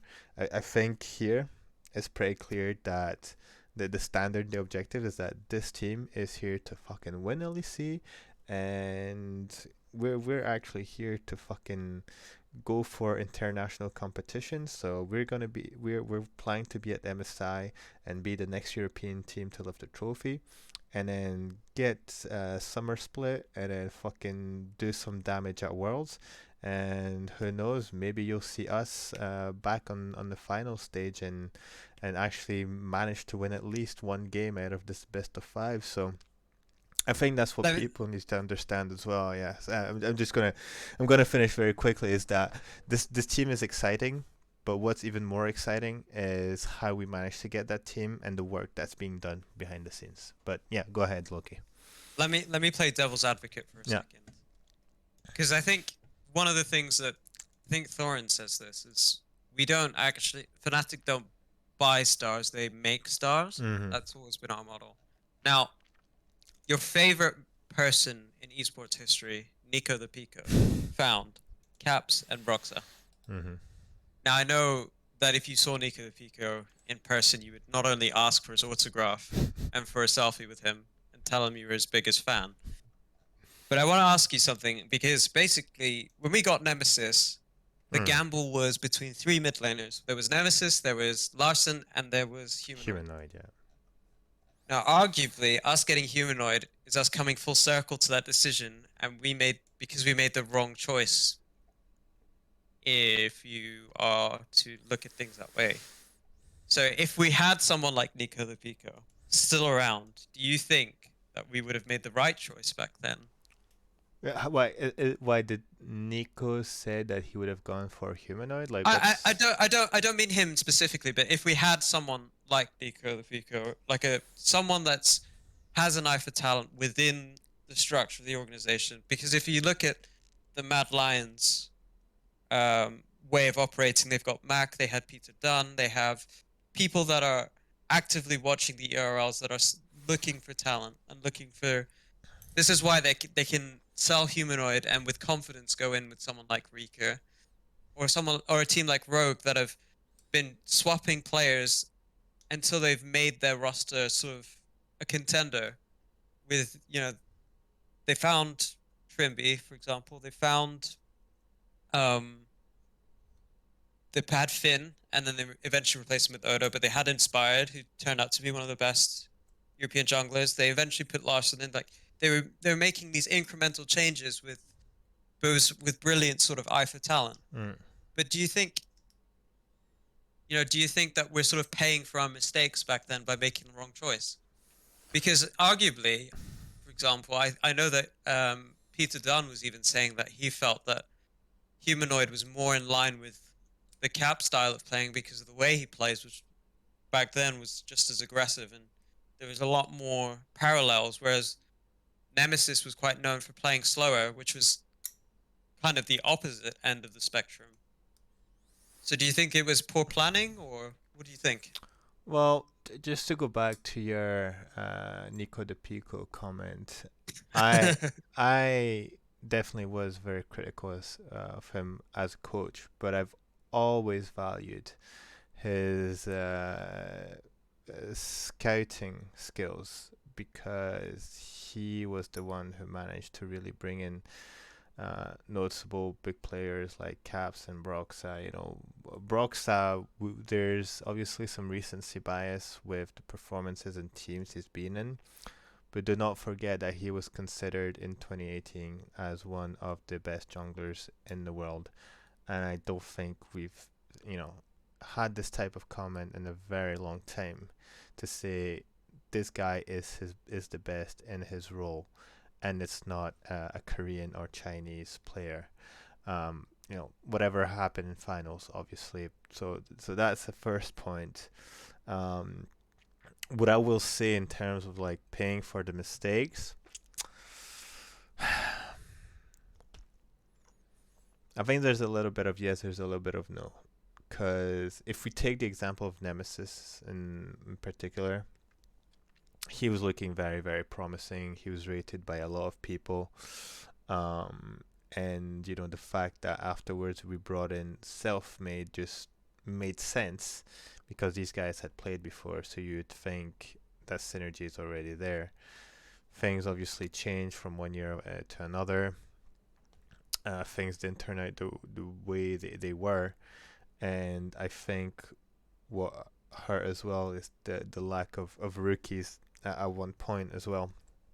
That I think was always the strength of Fnatic, and I think is a strength for any team, because I think you should always have a rookie somewhere, because he's the one that's either gonna bring new ideas or gonna bring in that hunger of really wanting to win it all. And one thing that I will say with our current roster is that even though it looks really, really strong on every position, my slight concern is actually the lack of a rookie in this team. And I don't know, when there's like too many veterans, how much that will actually work, because I'm looking at a lot of all-star. I don't consider our next team to be really like an all-star, because, you know, I don't think there's, while there's a lot of players who are the best in their role, I don't think it's like superstars like Misfits had, where they had fucking Soaz and Gorilla and Hans, who are just players that are coming back from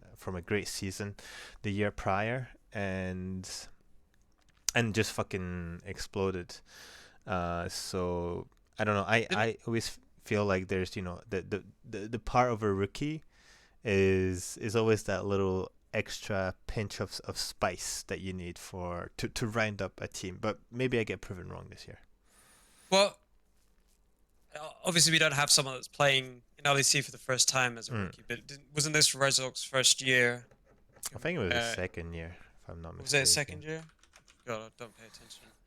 Yeah, I mean, I kind of consider him to be still quite a young person. I mean, we have to think about like how we classify rookies as well, because it's like, yes, it's actually, you might nice. be right. It might be no, it was his second year, because he started in 2020 with Misfits.